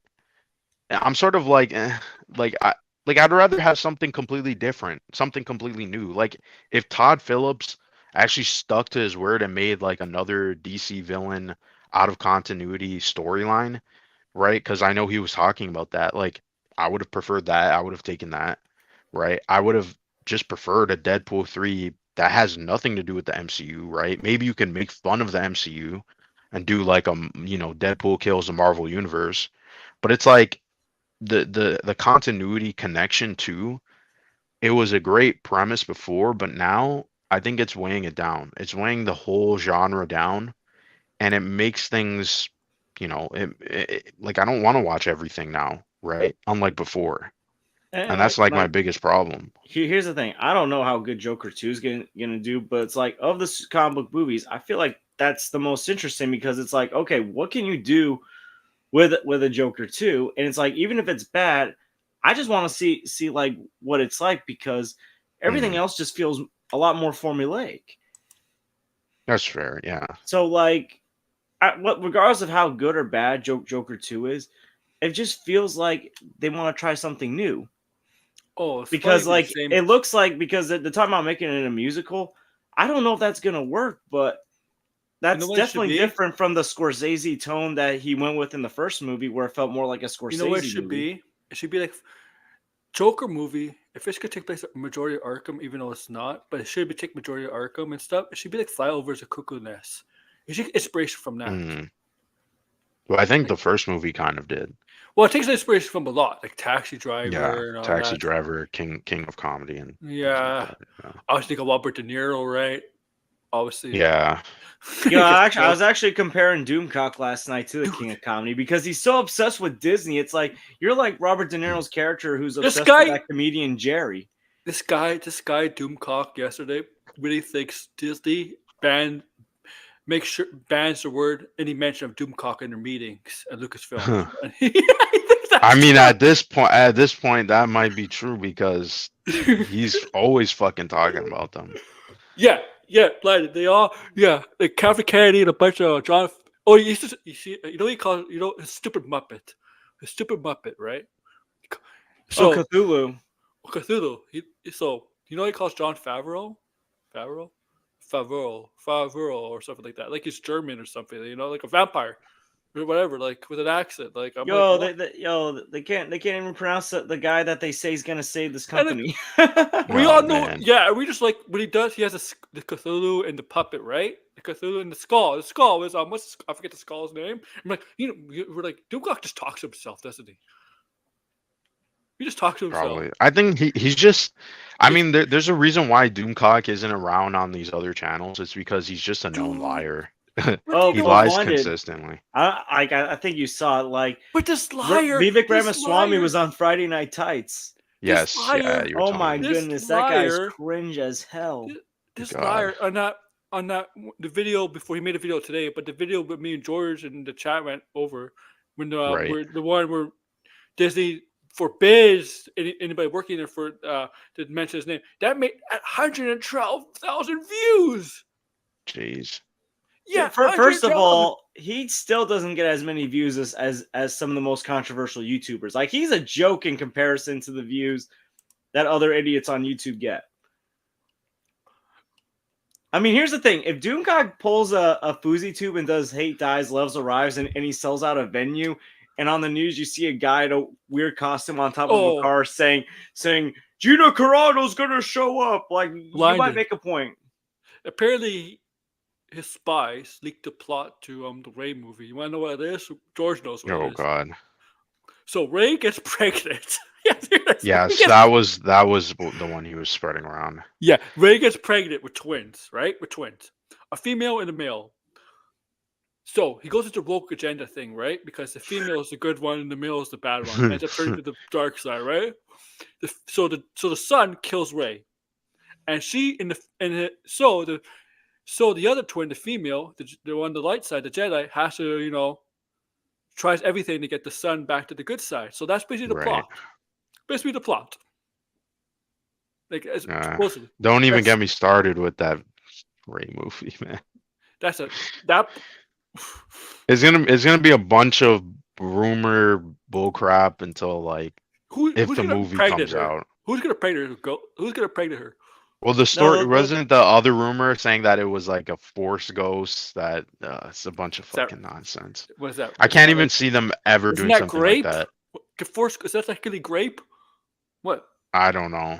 Well, too complicated. It's too weird. They wouldn't do it. In Phantom Menace, Jedi Order, the new Jedi Order one, not the. Well, guys, remember in Phantom Menace, like Anakin's mom conceived him without having sex with anyone. So What was Ray? Yeah, Is Ray that going is to do the true. same thing? Like, That's because I think is she going to be like the Virgin Mary?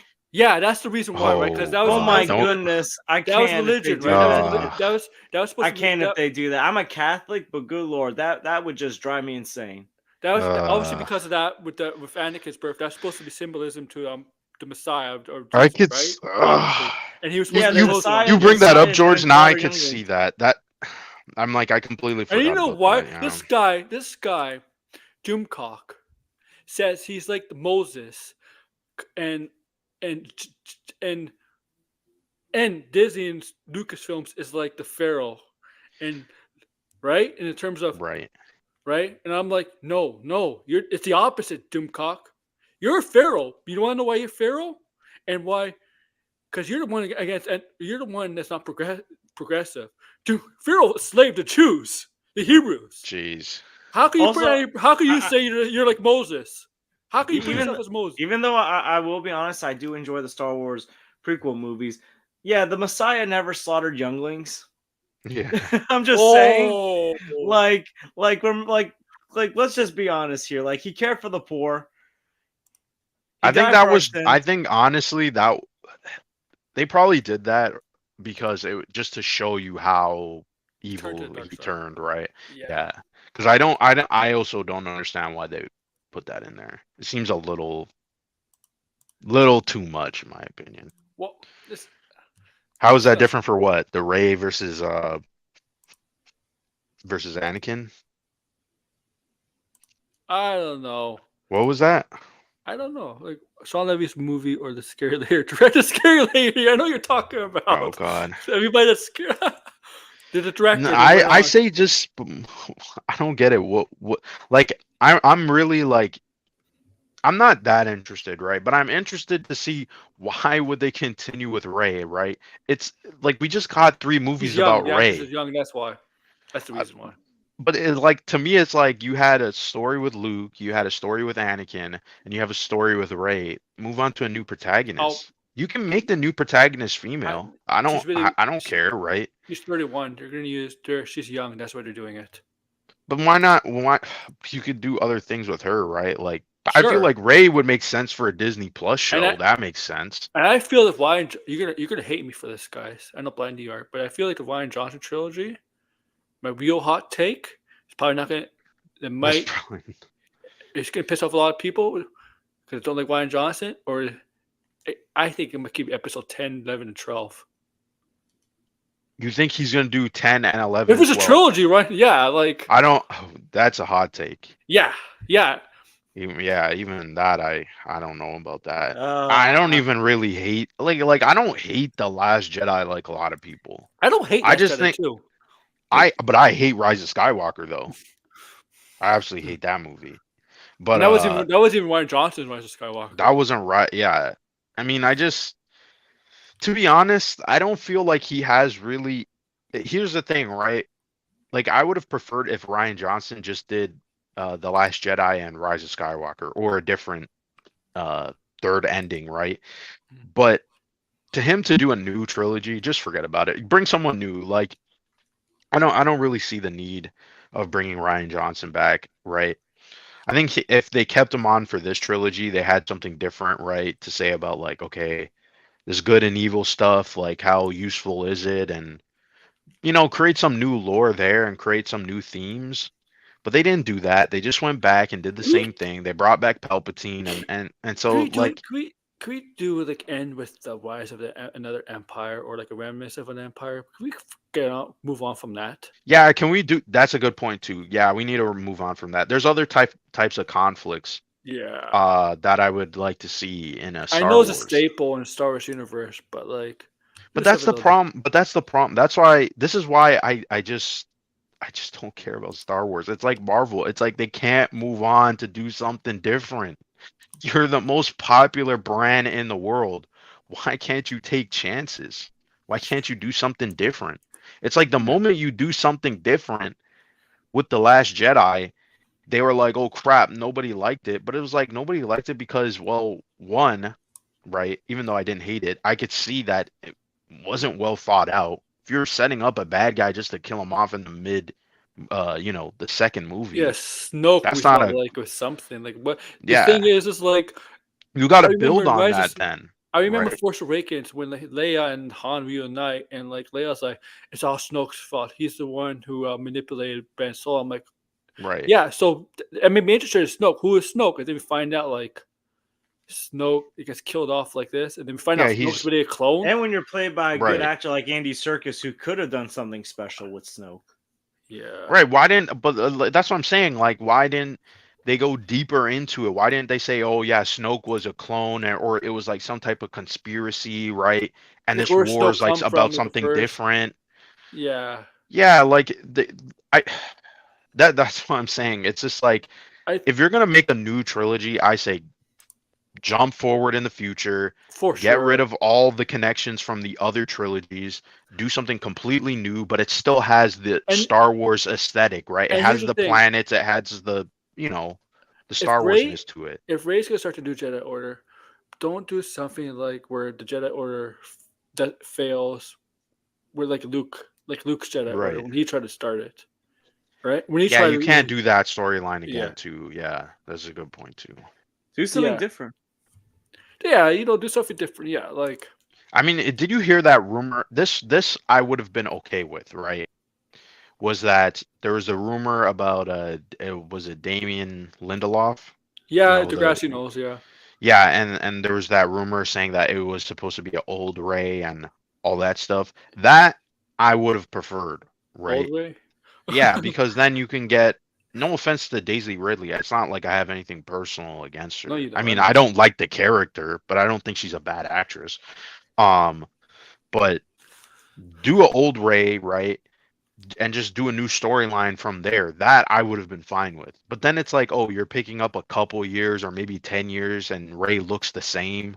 And it's like, oh yeah, but now she's like training these like Jedi kids. Like, do old Ray, do something completely different. Don't make it like old Luke, right? Just that's what I'm saying. It's like Star Wars is just like, what do we do? What do we do? And that's why I think they made that announcement for the Mandalorian movie, because it's like, we got to think of something. We got to think of something. And then it's like, well, do the Mandalorian, because then it's easy. It's safe, right? It'll probably be a good movie, but it's still going to be safe, right? It's still not the leap that we needed. Do well. Yeah. I mean, if they put in a good month and, they actually have, don't bring back. Speaking of Mandalorian, do you remember the people said, oh, Last of Us got back to filming like a week ago? Apparently that wasn't true. It was not true. No. It's no, filming a week ago they just casted like Isabella. Yeah, they did. But they said it was supposed to come back to filming like a week ago, but it's not true. I think Pedro's injury. Well, he doesn't even really. Again, he doesn't really need to. Where did he hurt himself? Where did he get injured? Did he even specifically say? I don't know. Yeah, on his arm, no. Yeah, like from what? Yeah, I mean, we were there. They said that they're gonna start filming next month, and they still have some casting announcements, I'm sure. Yeah, still missing some characters, so. Yeah, sometimes they'll announce a casting. Even sometimes TV shows will have announcements for characters that have been cast while the show's filming. Right. In filming, they do that all the time in TV shows. They don't always announce casting ahead of time before a show is filming. Sometimes they do it mid filming. Right. But yeah, I didn't. But yeah, like what else is there? There's some other small little things to talk about. I mean, Indiana Jones video game. I probably will buy it. I'm definitely gonna buy it. John Campia talked about it. I'm gonna do a video on John Campia. I'm talking about the Indiana Jones video game. We all know he's gonna watch it. We all know he's gonna watch the cutscenes. That's it. And he's just yeah, this is better. That might not. I don't even know how you could. I mean, I think it is gonna have third-person cutscenes, but there's still story context that you're missing. It's Campia. That's why. No boy. We know Campia. Okay, let's see what we got here. So Minecraft has started filming. Jason Momoa's in it, Jack Black's in it, Danielle Brooks, Emma Myers, Jennifer Coolidge, Kate McKinnon, and Jermaine Clement. It's going to come out on April 4th, 2025. Now, I hope it's good. It sounds interesting. It has an interesting cast. So I'm You never played Minecraft? Oh, a little bit I have. Yes, a little Okay. bit. But is there really At this rate, I feel like everybody's at least is there really a story to some tell people here? at Like a story for a movie to tell here? Well, they did a Lego movie and we got a Barbie movie, so That's true. I mean there isn't really a story to Minecraft. I mean That's the thing. Yeah, I mean there is like some It's gonna be a comedy, right? It's always gonna be a comedy. It's probably gonna be a comedy, but I don't know. It sounds interesting to me. Like I do like Minecraft, so I mean I'm the generation that grew up on Minecraft, right? That shit came out in 2009. I was 9 when that game came out. So are you gonna watch Degrassi Minecraft? Yeah, like an older audience probably they'll just be like, it's for kids. No, this is for kids. It's like Five Nights at Freddy's. Like Five Nights at Freddy's was popular because I think that the kids that played that game are now my age. So it's like it made sense that movie actually did well, right? Where it's like, okay, you have a slew of different generations of people who are interested. What is this? IATSE Has been you know. Yeah, George, you interested in a Minecraft movie? What do you think? I'm like Aaron. I've never really played Minecraft either. Oh, wow, okay. Any of you watched Wizards of Waverly Place back in the day on Disney? Yes. Yeah, I mean, it was fine. Okay, obviously that Selena Gomez is a star, obviously. So I don't know if you heard. You probably have. Yes, I have heard. It's coming back, right? It's coming back with like every 2000s kids show is coming back. Yeah, with the brother, right? The brother is coming. Yes. It's called. I don't think it has a name yet, but it is. This was inevitable, though. They had a movie of this, right? Did they have two movies, couple, or was it just one or movie? two? Oh shit! Okay, yeah. I just remember the first one. I remember back on when they had I watched those shows in the mid 2000s, late 2000s, like Wizard of Waverly Place, Hannah Montana, Sweet Life of Zack and Cody. Oh god, Hannah Montana. But I remember they did all those crossovers. You remember they did those crossover shows? Yes, they did. They did. It was like a mix-up of I can't remember the name of it, but it was like they took all the titles of the show and like mashed it together. It's so weird. It was so stupid, but it's so weird because Selena Gomez was in one episode or two episodes of Hannah Montana before she got the role in Wizards of Waverly Place. It's weird. Like the kid, like I know this. I don't think young kids would know this. That's the way. That's the way it was actually before that.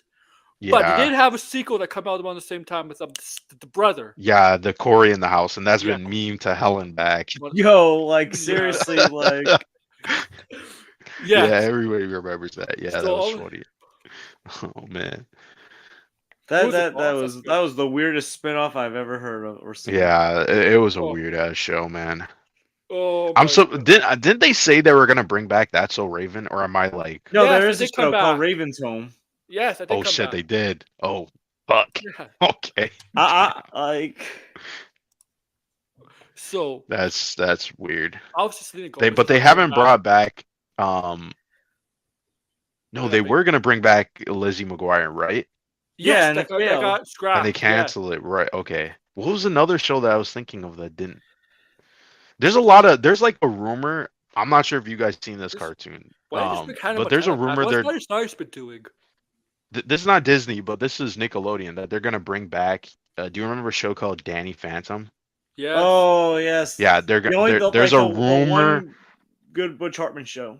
Yeah, there's a rumor that they're gonna make a live action movie of that. I don't know how that's gonna go, but listen. First of all, Butch Hartman's probably gonna be involved, and he's probably gonna brag his ego. Like I don't know if you guys remember, like the weird stuff Butch Hartman did. Yeah, he's weird. He's like weird. the O-Axis shit, like yeah. So that's just that's yeah. So David Henrie who plays the brother. It's starring him. He's got a family. It's basically the premise is that he gives up his wizard powers, right, to live a normal life as a human. Right. Right. Selena Gomez is gonna make a return in one episode to be the first episode, obviously, because Selena Gomez go back to the show. Yeah. Obviously. Like she's a very. I mean, yeah, she's doing a biopic movie now. Yeah, and she's obviously doing that show with Steve Martin and Martin Short. Yes, which is really good. It's a good show. So, this is kind of like beneath her, but I guess this is how she gotta like pay respect, right?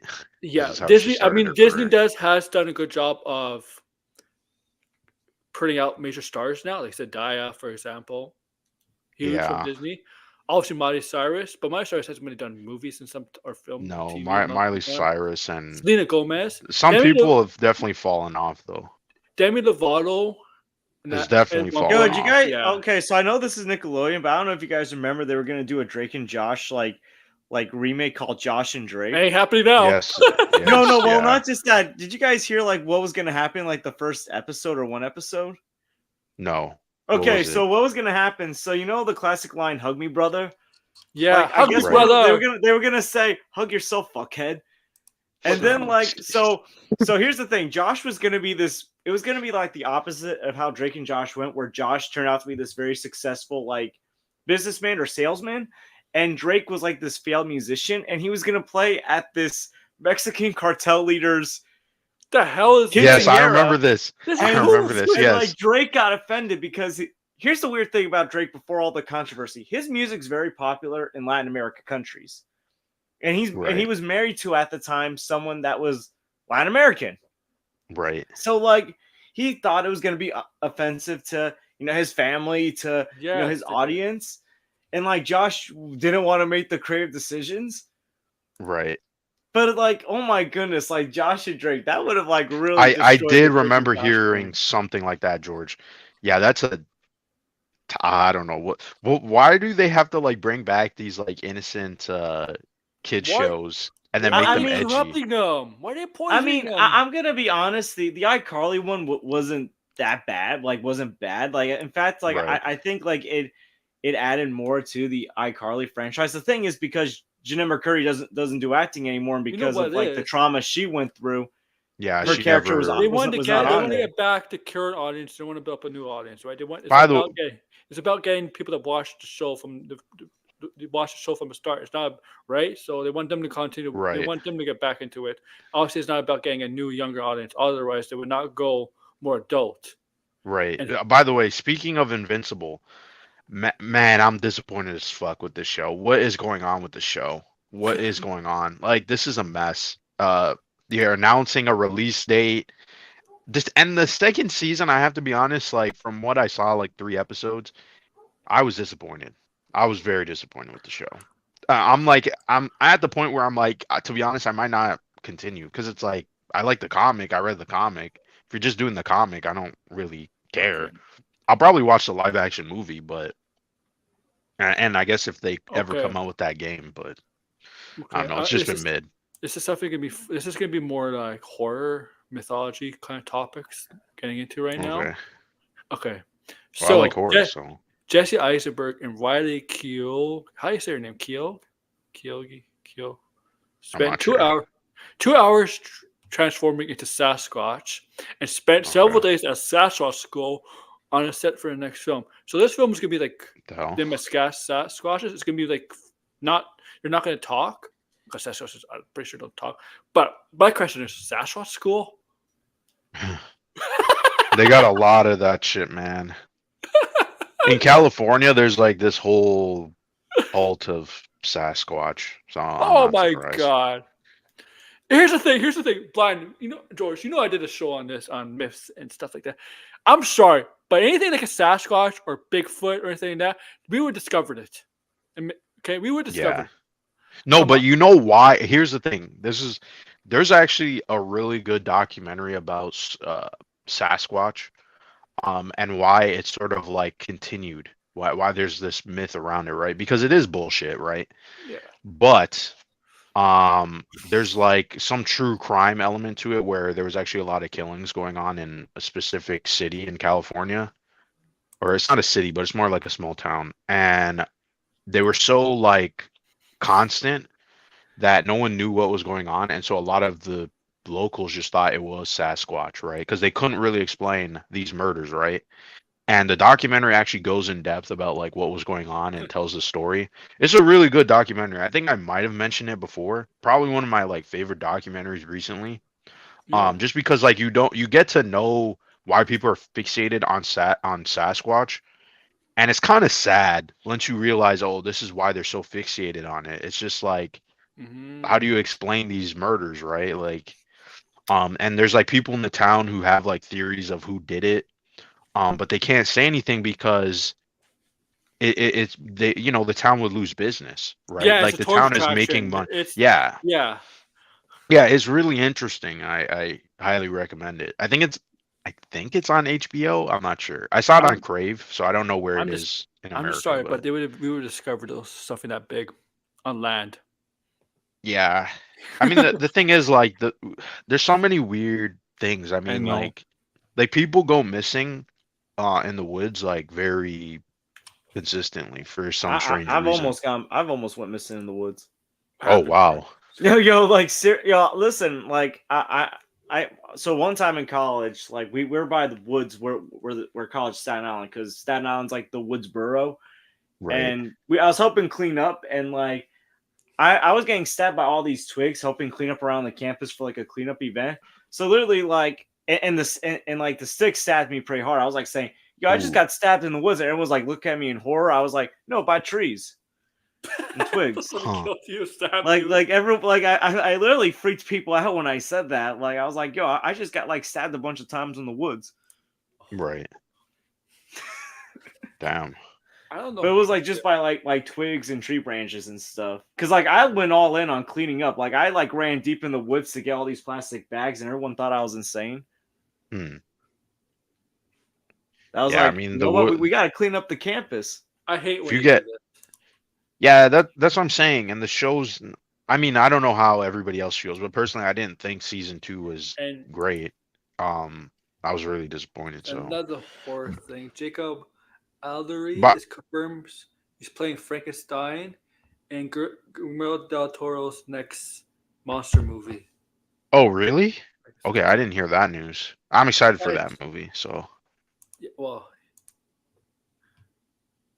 oh, nice. by the way, Degrassi, I've never heard anyone talk about Robert Kirkman as a horrible person. So I'm kind of curious. Like, Is what do this you mean? it? Because Robert Kirkman is all like they plaster his face on pretty much everything now. Just because like he has the, Hey, you know, are you he's going got all these successes, right? You going gabbing tonight? Yeah. Nice.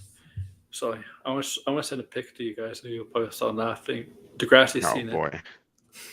it. Not Madam Web. No, it's not Madam Web. It's nothing really to do with pop culture. It has something to do with okay. a certain grifter. Not Doomcock. Oh, okay. Oh my goodness, Doomcock. His last name is a month. It's name of a month. You gotta know what I'm talking about. Oh my goodness. Oh, okay. Yeah, he had like by the way, speaking of the person with his last name with a month in it, I saw Ethan Van Sciver's review on ISOM. Oh. And that shit was funny as hell. There's so much stuff. I mean, the thing is, like, you can say whatever you want about EVS. I don't really care. Not that like I care for the guy at all. He says a lot of weird shit, but I mean, he still knows shit about comic books, right?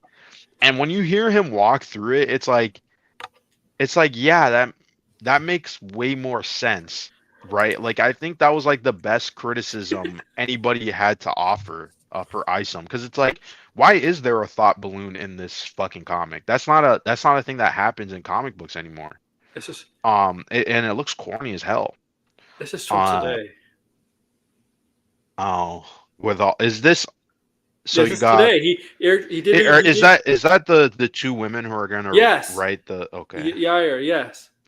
And the guy at the bottom left, who? That's Andrew, the guy who always goes after Tony for his YouTube, always DMCAs. Yes, that's him. And obviously you got heel versus babyface. So this is from a live stream they did today. Okay. Literally today. Yeah. I mean, like, the thing is, like, I mean, I'm surprised people are still kind of like supporting this. It's gonna eventually. I think it's gonna crash. That's my prediction. Me and Degrassi are surprised. The Saska sisters are working with them, but I'm not, because I I check who they followed, who they're following. I'm like, yeah, I can see why they're working with Eric July. I'm sure the thing is, Eric July reached out to a bunch of people that he knows to write or draw. So I'm not that surprised. But this is not an Eric July stream. That's technically, if we talk about Eric July, we should be talking about him on my other channel. Right. but we have a laugh. Was there anything? All right, what else is there? I can't read this stuff. Oh, Michael B. Jordan and Ryan Coogler are going to do a new movie together, and then it's going to be focused on vampires. Do they sparkle? Oh God, no, hope not. I think this is great because they go well together. Creed and Black Panther. I think this is perfect. This is a perfect partnership with them doing again. I'm all for this. They work well together. What do you guys think? I mean, it's interesting, right? The concept sounds interesting. Yeah. Although I can't wait for people to say, vampires have gone woke. Oh, shut up. Yo, seriously, like someone's gonna say some kind of stupid crap like that. Okay, now this is gonna turn some people maybe away from the Harry Potter reboot series, TV series from HBO Max. Oh, not this! You heard about this? Does this? No, I of course I heard about this, but like I just don't get why people make it such a big deal. It's like, yeah, it's gonna happen. I know they did make a big deal. I was like, oh wow, okay, you're just putting that right there in the fucking title. Yeah. I mean, like we've talked about this before. It's like, yeah, she has bad views, terrible views. We get that. But the thing is, like, she made fucking Harry Potter. The game you try to boycott was still now way more successful. What I don't understand is, like, you people hate this woman, and then you're still Harry Potter fans. Does this make sense? Boycotts don't work. I just like, I'm sorry. Like, I just feel like if you truly feel like, okay, she's a transphobe, she's a terrible person, stop supporting Harry Potter. Forget the boycott. Don't even talk about it, right? If discussion film is gonna like just be like, you know what, we're just gonna bar Harry Potter news. But if you bar Harry Potter news from your page, you know that you're gonna get less views. People are gonna be like, why aren't you talking about Harry Potter? Because people still like Harry Potter. So it's like, and then on top of that too, it's like, what were you expecting? I'm sorry, but what were you expecting? This lady created the fucking book. She created the book. Yeah, right? She created it. Yeah. Yeah, the book. But here's the thing: she's not starring in the movie. She's not. No, she's not. Yeah. It's like, here's the thing: if these people like bully anyone into not being in this, and that includes like obviously children, because Harry Potter was 11 in the first book, so like gonna be someone young. If they bully people into not starring in this thing, they know better. You know that's gonna happen. Yo, I'm gonna feel bad for those poor child stars that are gonna get harassed. Degrassi, and I think you let me say this. I did mention this to Degrassi in the chat. He did say, but who is willing to work with J.K. Rowling as executive producer, like the cast? Because how. The thing is, though, you don't. I get what you're trying to say, right? Yeah. But they don't need they don't need big actors, though. That's they're not gonna do it for the kids. You're not gonna. Yeah. Maybe for the. Yeah. Maybe for the professors, yeah. Yeah. But even then, it's like no one. People are going to this. It's a reboot, and people are still gonna watch it. That's the part that I'm like. First off, I still feel like she should just come out and actually make an apology and try to like reprimand things, because it doesn't make any sense where everybody's gonna hate her knowing that she created this thing, but they still love the IP, right? Like all these people talking about all the terrible things in Hogwarts Legacy, people still bought the freaking game. People still buy. Like, you don't understand. The game is the best-selling game of last year. Even though let me tell you one thing, I don't understand. But when I bought the game, I wasn't thinking about J.K. Rowling. Yeah, people just bought it because it's Harry Potter. Yeah, that's really it. I mean, here's the thing: you can just do what same people do that don't like her. Just like focus on the stars and be like, as long the stars. The stars represent my views, so I'm just going to listen to what they say. Because, Daniel Radcliffe spoke out against her, even though he has respect for her. Others did. I just feel like money talks, right? The show is gonna the idea, as much as people are gonna complain about rebooting Harry Potter, what are you gonna do? You're not gonna make a Harry Potter HBO show. And here's the thing: people are still gonna go to the Universal parks that have Harry Potter stuff. Yeah. Like here's the thing: I went to Universal a couple years ago. That place, that section place is jam packed. Is still jam packed. I waited I think almost 2 hours to go on the Hagrid roller coaster. We got there early, and we got there early. Like it ain't like we were going on in the middle of the day. We got there super early to get on the roller coaster. I still feel like this, I just don't really get it. I mean, yeah, she's probably not going to be on set. She's like an executive producer with an active role, right? That's what they said, or at least that's what it said in on the post, right? So, I mean, and Warner Brothers will probably tell her hey, you can have a creative role behind the scenes, but just don't come to set, right? I mean, and she'll probably be like, I get it, right? I mean, she's not a dumb woman either, right? No, she said. Here's the thing, and on top of that too, the thing that she said is bigoted. What she said, but it's you can kind of also tell that it was from a place of ignorance, right? It was she didn't really understand what she was talking about, and she even said herself when she came out and was trying to do some damage control that she didn't really research what she was talking about, which is why we brought it up the last time, because it's if you don't know what you're talking about, don't say anything. Don't say anything, right? That's the problem with social media, man. People think they're all. So she is stupid. Here's I another don't thing. get I don't know it. if you guys ever. She's not stupid. No, but stupid in that regard, right? But yeah, sorry. I don't know if any of you guys ever saw the HBO Max Harry Potter documentary that came out a couple years ago. She the footage they used of her was old interviews. She wasn't. Everyone else did current interviews about Harry Potter. While they just used archive footage of her. So she wasn't really that active in that documentary, where all the other stars, it was at that time they all met up and talked about. Was the one from a couple years ago? Yeah. Oh yeah, they were that was old footage they used of Joe Rowling. Well, yeah, okay, yeah, they were not going to get any because they, yeah. I mean, yeah, it does. In my opinion, most boycotts don't work. They don't work in this. Right. They don't work. Well, it never really. And it. Oh, yeah, she's a billionaire. Rich. She's filthy rich. She's a billionaire. That lady's gonna continue to make money too. Yes, for this and stuff. Oh, she's. But I just feel I don't even know. I just feel she really was not smart for saying that, right? Knowing that her fan base, I feel a lot of the people who like Harry Potter are in the LGBT community. I feel there's something about it I've always connected. I don't know why associated with, but I feel that's what I'm saying. Just why can't she come out and just, take back your words, right? Who really cares? You're making a bunch of money.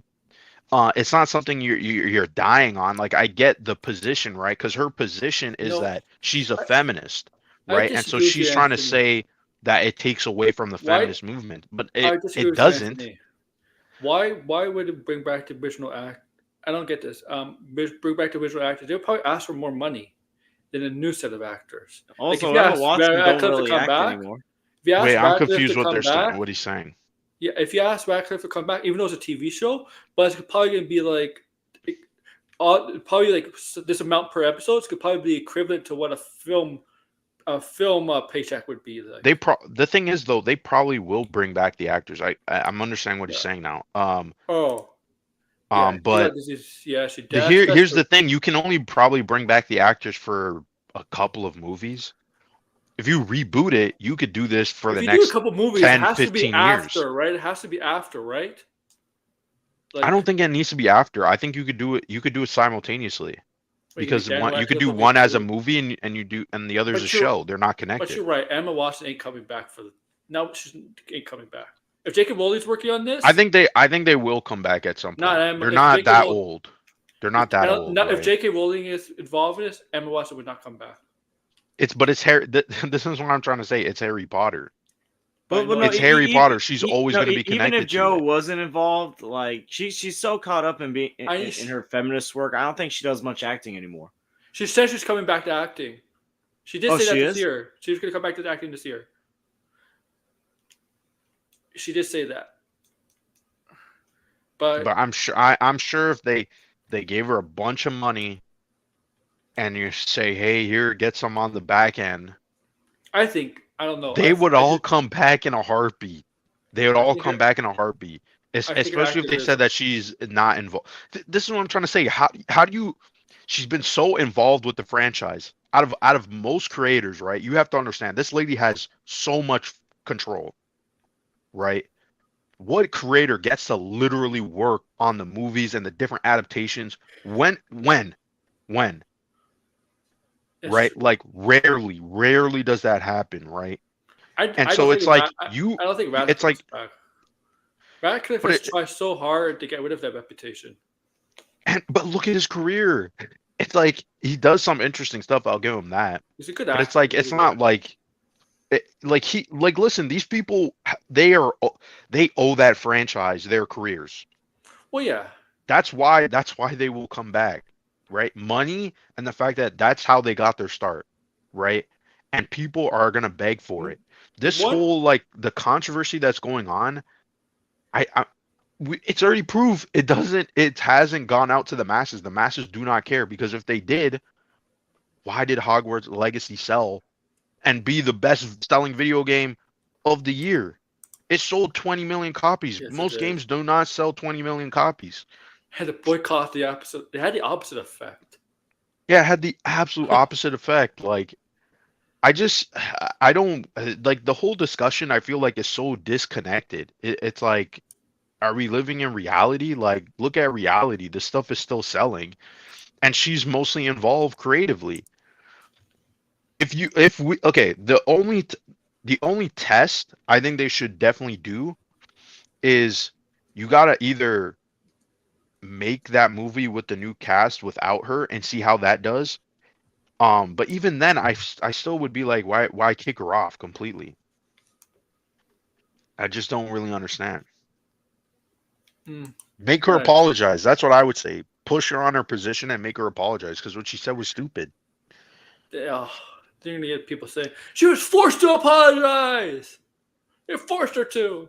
Well, she kind of.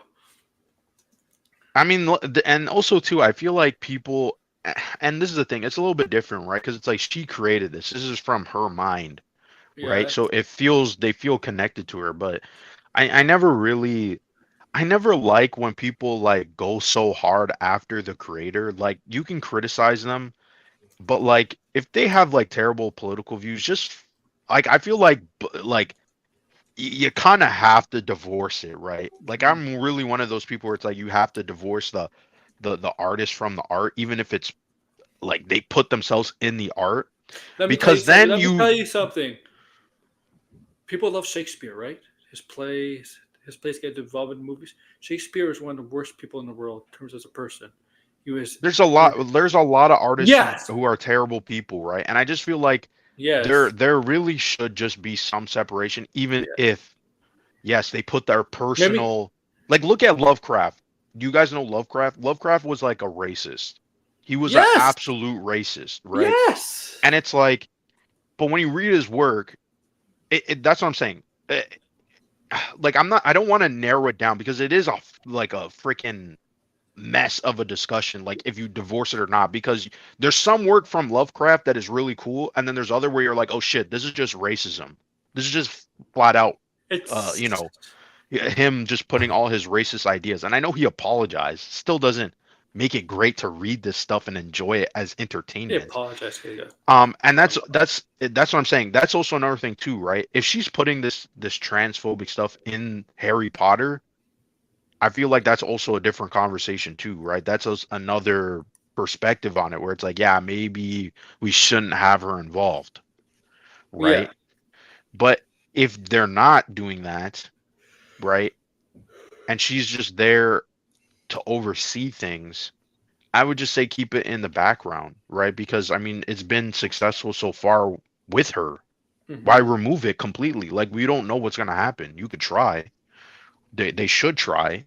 But I don't know. This every time we talk about Harry Potter, it's always like Everybody always has to bring up that point, and it's like, at this point, like I don't know what you can even do, right? Like, you don't want to damage this brand because it's still, people still want to see this stuff. Even the reboot, like, I seen people complain about the reboot, and it's like, stop lying to yourself. You would watch that. Oh, everybody would watch I'm definitely that. gonna watch it. Here's the thing: I love the Harry Potter movies, but it's like those movies didn't cover everything in the books. And no, so like, I mean, look, Goblet of Fire and Half-Blood Prince. There was some stuff in those books that weren't in the movies I would have loved to have seen. Yeah, right. So like, this is like a good chance to redeem some of the mistakes they made with the movies. Even though I love the movies, well, maybe not Half-Blood Prince, but I love the other movies. Yeah, that's what I'm saying. A lot of Harry Potter fans, diehard ones, will still watch it regardless. I'll watch the show. I'll watch it. Yeah. It's just a mess. It's just such a mess of a conversation, though. But yeah.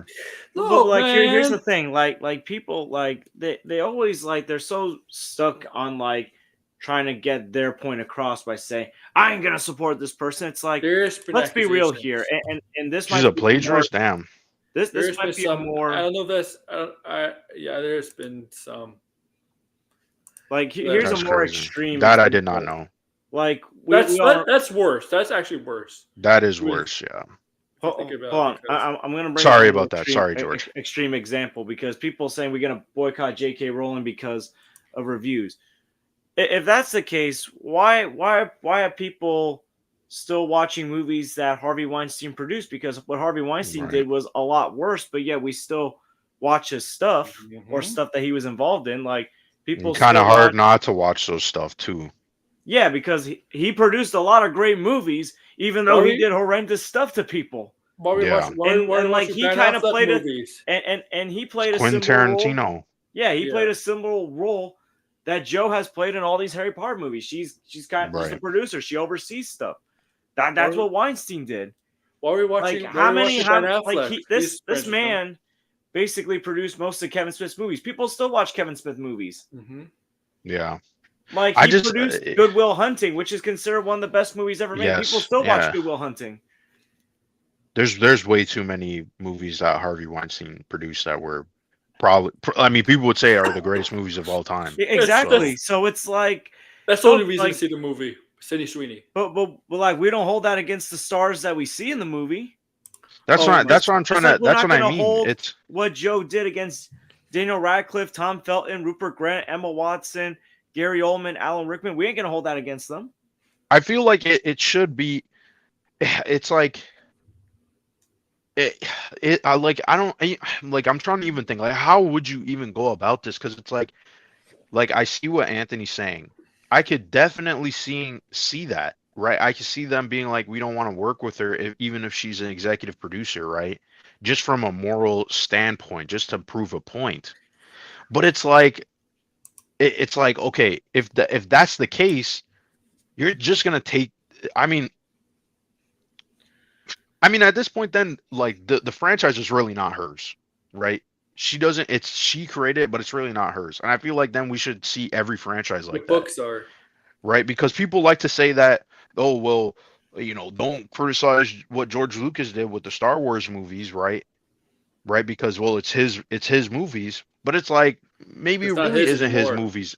Yeah, I feel like if you put something out in the public, the public is free to criticize it. They're free to like it. They're free to do whatever they want with it, right?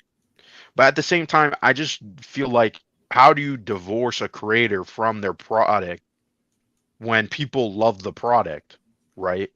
It's like, okay, now you replace the creator, and what happens if you get something completely different that nobody likes? Then you just ruined something that, people loved, right? So it's like, I just feel like the best solution is everybody should just keep pressuring her to make some type of apology and change her ways, or like actually, reflect on what she did, right? And why it was bad, because, hey, you're this creator that everybody looks up to, right? That's what it should be, right? But like, trying to be like tearing down other people for liking this stuff, where it's like that's what I'm saying. It's such a mess. It's such a freaking mess of a conversation, man. Yeah, but I was gonna. I feel like I have more civil conversations about Harry Potter at work than online, because it's like no one even brings up J.K. Rowling when Harry Potter is mentioned. We just make Harry Potter jokes. Yeah, because you guys are just talking about the content, the story, the characters, and no one really talks. I mean, besides like us people who are like really into a specific medium, no one really talks about the creator like that. They just talk about what they saw, what they played, what they read. And this gets to my point about like what people just bring up on the internet. It's like sane people don't talk about how woke a movie is or how woke a creator is. It's like we just talk about the movie. Like no one at work when talking about a movie ever talks about the culture war stuff. They probably have no idea about people like Geeks and Gamers or Doomcock. Like if a studio brings up another Shakespeare movie, if they decide to do a Shakespeare play into a movie, we should boycott that because we know what Shakespeare's like. Seriously, like it's ridiculous, man. I don't know how you go about something like this. You don't. It's. But I mean, like from a business standpoint, from a person that like, okay, you like this lady. I don't also too what Degrassi said. I didn't know about the plagiarism stuff, so I have to look into that, right? Yeah.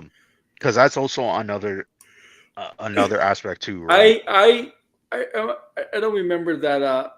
I heard about the plagiarism stuff, but like long time ago. It seems like people because the plagiarism stuff is not big of a deal compared to the transphobic comments. By the way, I like that quote, Degrassi. That is a good quote. Because I mean, that's what art is, right? It's like you're not really like there's people who make art just for themselves. Right. But if you are truly an artist, you have to eventually put your work out there for people to consume. Right. And they may not like it and they may like it. Right. And you either have to, as an artist, you take that as a criticism and you go with it, right, to make the next thing. Or you end up like every other failed artist where you're just like, they're full of it. Right. Like they don't know what they're talking about. Are you talking about Eric July here, Blinded? Eric July's like, but that's a story as old as time, right? The artist who doesn't listen. It's like you listen, and I mean, I feel like people who are artists though, like people who actually like to create, like you can tell, like the people who are like really good are very critical of themselves. Yes, right? yes. Artists, super critical. Artists never think that their thing is 100% amazing masterpiece. Yeah. They never do. I feel like, to me, like no matter what you do, you're your own biggest critic. Biggest critic, yeah. Right. Like here's the thing. During my work performance scene, like my supervisor has me leading all in a lot of categories. I have myself at accomplishing, which is below leading, because I'm more critical of myself than he is of me. Right. Because I say, well, there's some things that I got to work better on. So it's like it's kind of like being an artist. Like not everyone's gonna make something perfect. There's no such thing, in my opinion, as a perfect movie, show, or book. No, it's like we can give a movie an A+ all we want, but we're still gonna have like our one small criticism. Yeah. Like we can still be like it's a 97, 98% because I don't like this one person's performance or this one little thing bugged me. Degrassi's like not everything is perfect. Yeah. There's no such thing as real cancel culture. Yeah, that's what. Yeah, that's basically what I mean. Because like no one really pays attention to this stuff like these people in their little bubbles do. There is no such thing as cancel culture. It's true. Because people. That's the thing. That's the thing. It's like people get canceled, and there's a market waiting for you, right? Look at all the shit that Ben Shapiro does. Okay, not to bring up all this political stuff, but Ben Shapiro is like known for like, oh, how can we? If there's someone gets canceled. Look at Gina Carano. She's not. You don't think Gina Carano? If he's giving her work, she's not canceled. Yeah, she's not canceled. She's probably. I don't know if she's making as much money as she did at Disney. But if you're not, she's still in a different. She still did something else, right? She could be blacklisted from maybe Hollywood, from those studios that don't want to work with her, but doesn't mean she's canceled. Yeah, these people will never get like that's why I always complain. Like we were talking about that one night where it's like these comedians who come out and say I'm canceled and no, you're not canceled, man. You're gonna make as much money as you did before if Just you start a YouTube scream that you're channel. canceled. You know how many Yeah. comedians have YouTube channels? Damn. No, if someone really wanted to be canceled, right, you're either gonna be in prison, right? True. Or you're just no Dead. one's gonna ever hear about you again. Or you're dead. I don't know. I mean, there's that too, but I mean, like if someone was to actually get canceled, right? It would either be you actually did something legally wrong. Hey, Blind, right? you may not even be canceled if you did your time. If you did your time, come out and get if you get a working job. I mean, that's also too, right? That's a good point. Yeah. I mean, people. I do think, yeah, like that's what I mean. That's why I am like trying to like I understand what J.K. Rowling said was like, okay, that's kind of fucked up, right? You probably shouldn't say that because then it makes things look bad and murky, and then you start like pinning your same side against each other, and then there's just infighting. But it's like, like you kind of have to have some self-awareness. True. You have to have some self-awareness and try to like learn from your mistakes, right? Like I think she can come back, but she has to own up to what she said, right? But it's also too like it's like how are people gonna respond to that? Because it's not like it's like problem this is here. So the problem is, Blind, is that if she comes out with an apology, explains it a statement. Some people be like, "Oh, you're just saying that to save face because you got a job with Warner Brothers to be on this show. They really don't mean it. You know, it's not genuine." That's a them problem. Then if they can't accept her apology. But that's what I'm saying. It's like everybody like now. It's like how does like because what she said. It's like when you actually read what she said, you're like, this is a lot more complex than people just make it out to be, right? Where you're like, I could see the ignorance, I could see how someone can interpret it as being bigot, but like I understand what she's trying to say, but that's not really politically correct, right? That we could say it's not politically correct. Look, and that's why she's getting canceled. This is perfect. But it's like it's like almost that was her principle. Like she's like, I'm not gonna move on this position because it's like I feel strong about it. But it's not like it's so. That's what I'm saying. It's like what the fuck am I like? What am I supposed to say? It's like it's messed up, but I get it. This is what I think, and this is something that I've learned for like in the past decade.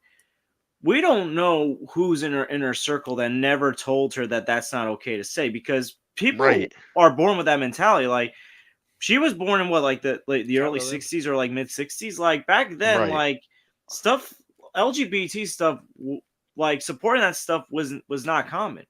Right. Nowadays it is. Like one of the like people that one of the good people that was actually running for the Republican nomination, Chris Christie. I know look, back then I didn't support it. Now I do because we were taught when I was growing up that was not a normal thing. Now that I realize it is, I now understand.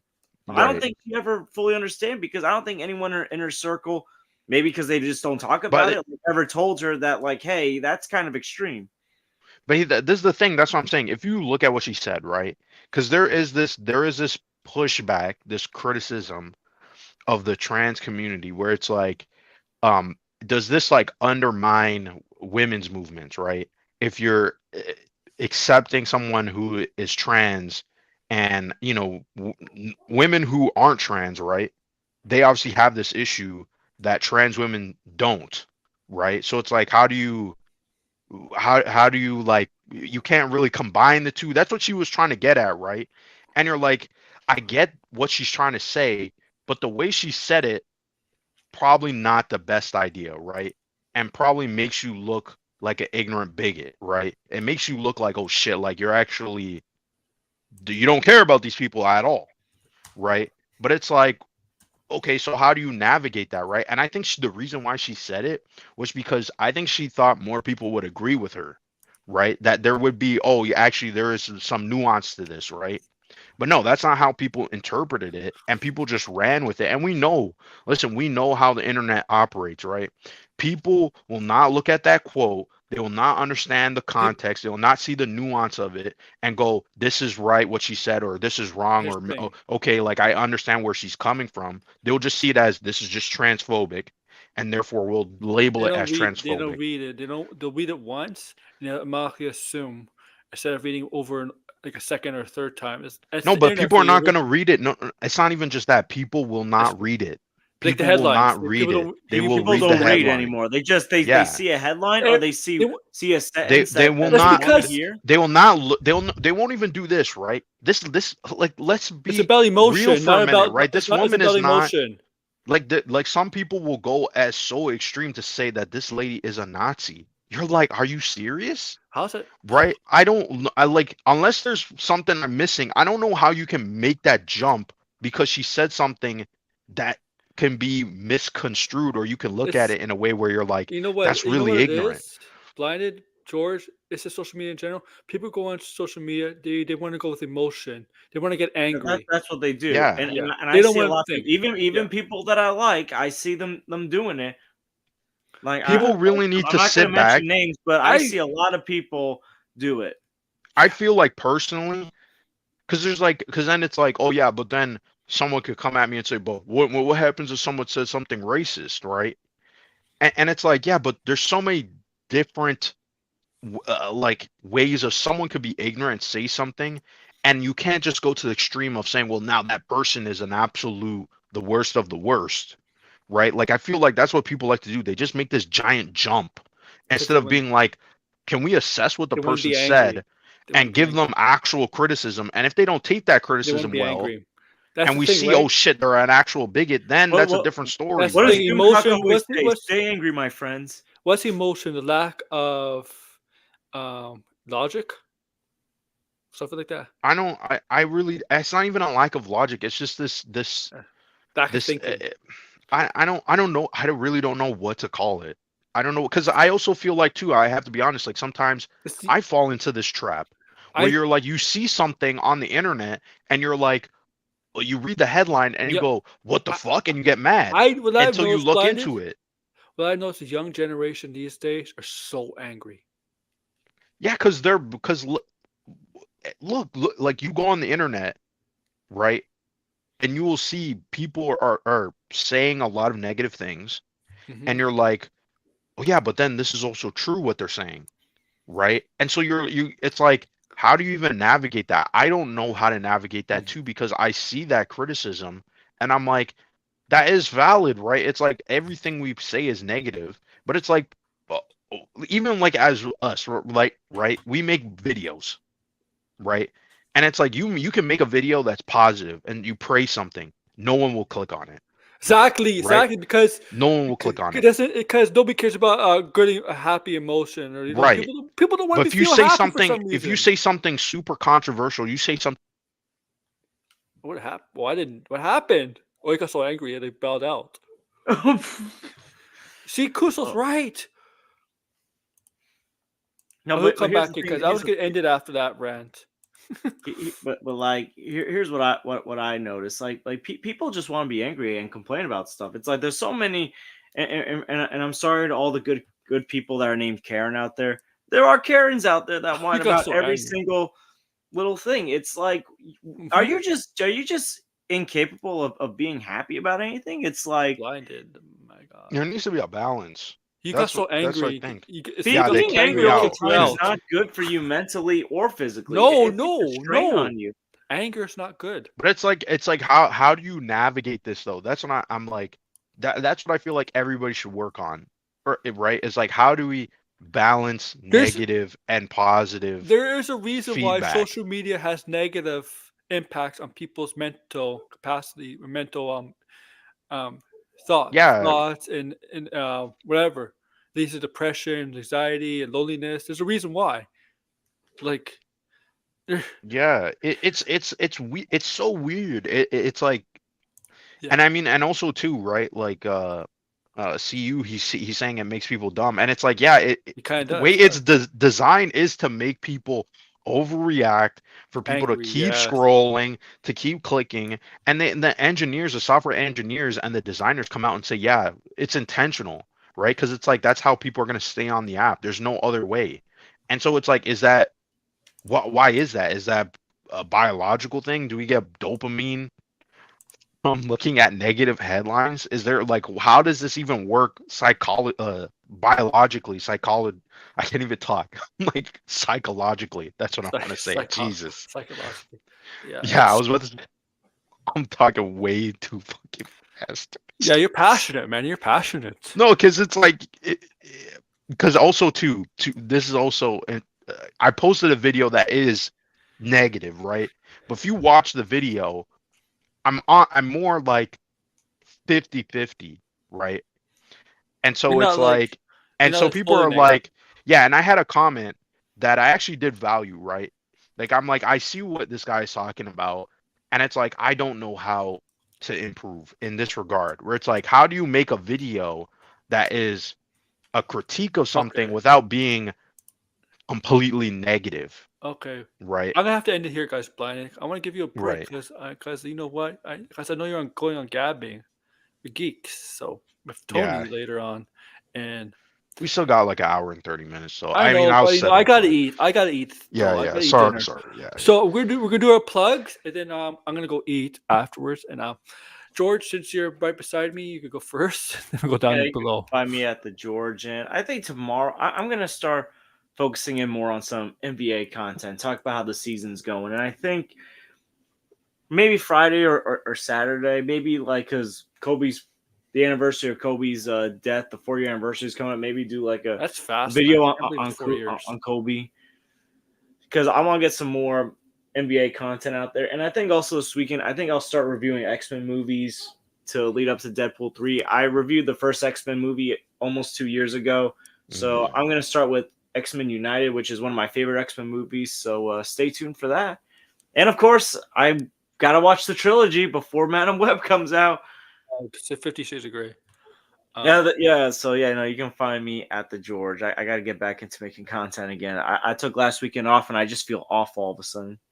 Nice. George, you don't have to feel off though. If you haven't made videos or streamed for a while, you don't feel awful about it, man. No, I didn't say awful. I said I feel off. Like like, wait a minute, like what's going on? Because like I need to get back into that groove. No, like I want to make content, but I gotta like get into the groove. Again, I'm like that too at times, George. We're all like that. No, I understand that point. Yeah. Blinded, go ahead. Promote your video you just made. Yeah. So, you could check me out on my channel, Blinded Braille. I think you have to put a 64. I'm gonna change it at the end of. You could put it in the chat too, your YouTube account. Oh yeah, I can't because I'm on mobile. George, right now. maybe you could do it for him. Yeah. You want the controller one? Yeah, that one too. For both of them. Yeah, for both. So yeah, I appreciate it, George. I gotta find it because like I have so many channels I'm subscribed to. Yeah, it's okay. So yeah, you could check me out on my channel right now. I have what I was just talking about, a Suicide Squad video where I kind of talk about why it might fail. And so I go into it, even though I did like the game, and I got shit for saying I liked the game. So you did. You did. I'm like, yeah. Well, like I see both sides. Like I try to see both sides and give my opinion in it, right? But I still don't think the game is going to do that well. It might be a good game, but they're setting it up for failure, and that's the point of the video. We also have Controller Chronicles, which is me and Meta's podcast. We just had a stream about the Xbox Direct, which Aaron was on, so I appreciate Aaron for coming on. You forgot RJ. Yeah, and RJ was also on as well. I thought I said RJ, sorry. You didn't. He said Meta and you. Yeah, sorry, I apologize. And I'm not sure when the next episode is going to be, but it should be soon. So go subscribe to those channels. I'm also on Twitter, of course. So you can hear more of my crazy, passionate rants. I guess I go way too hard. I'm sorry. That's all right. So thank you guys. You can find me on this channel and my other channels. Obviously, I don't know when my next stream is going to be on this channel. I don't know when my next stream is going to be on my other channel either.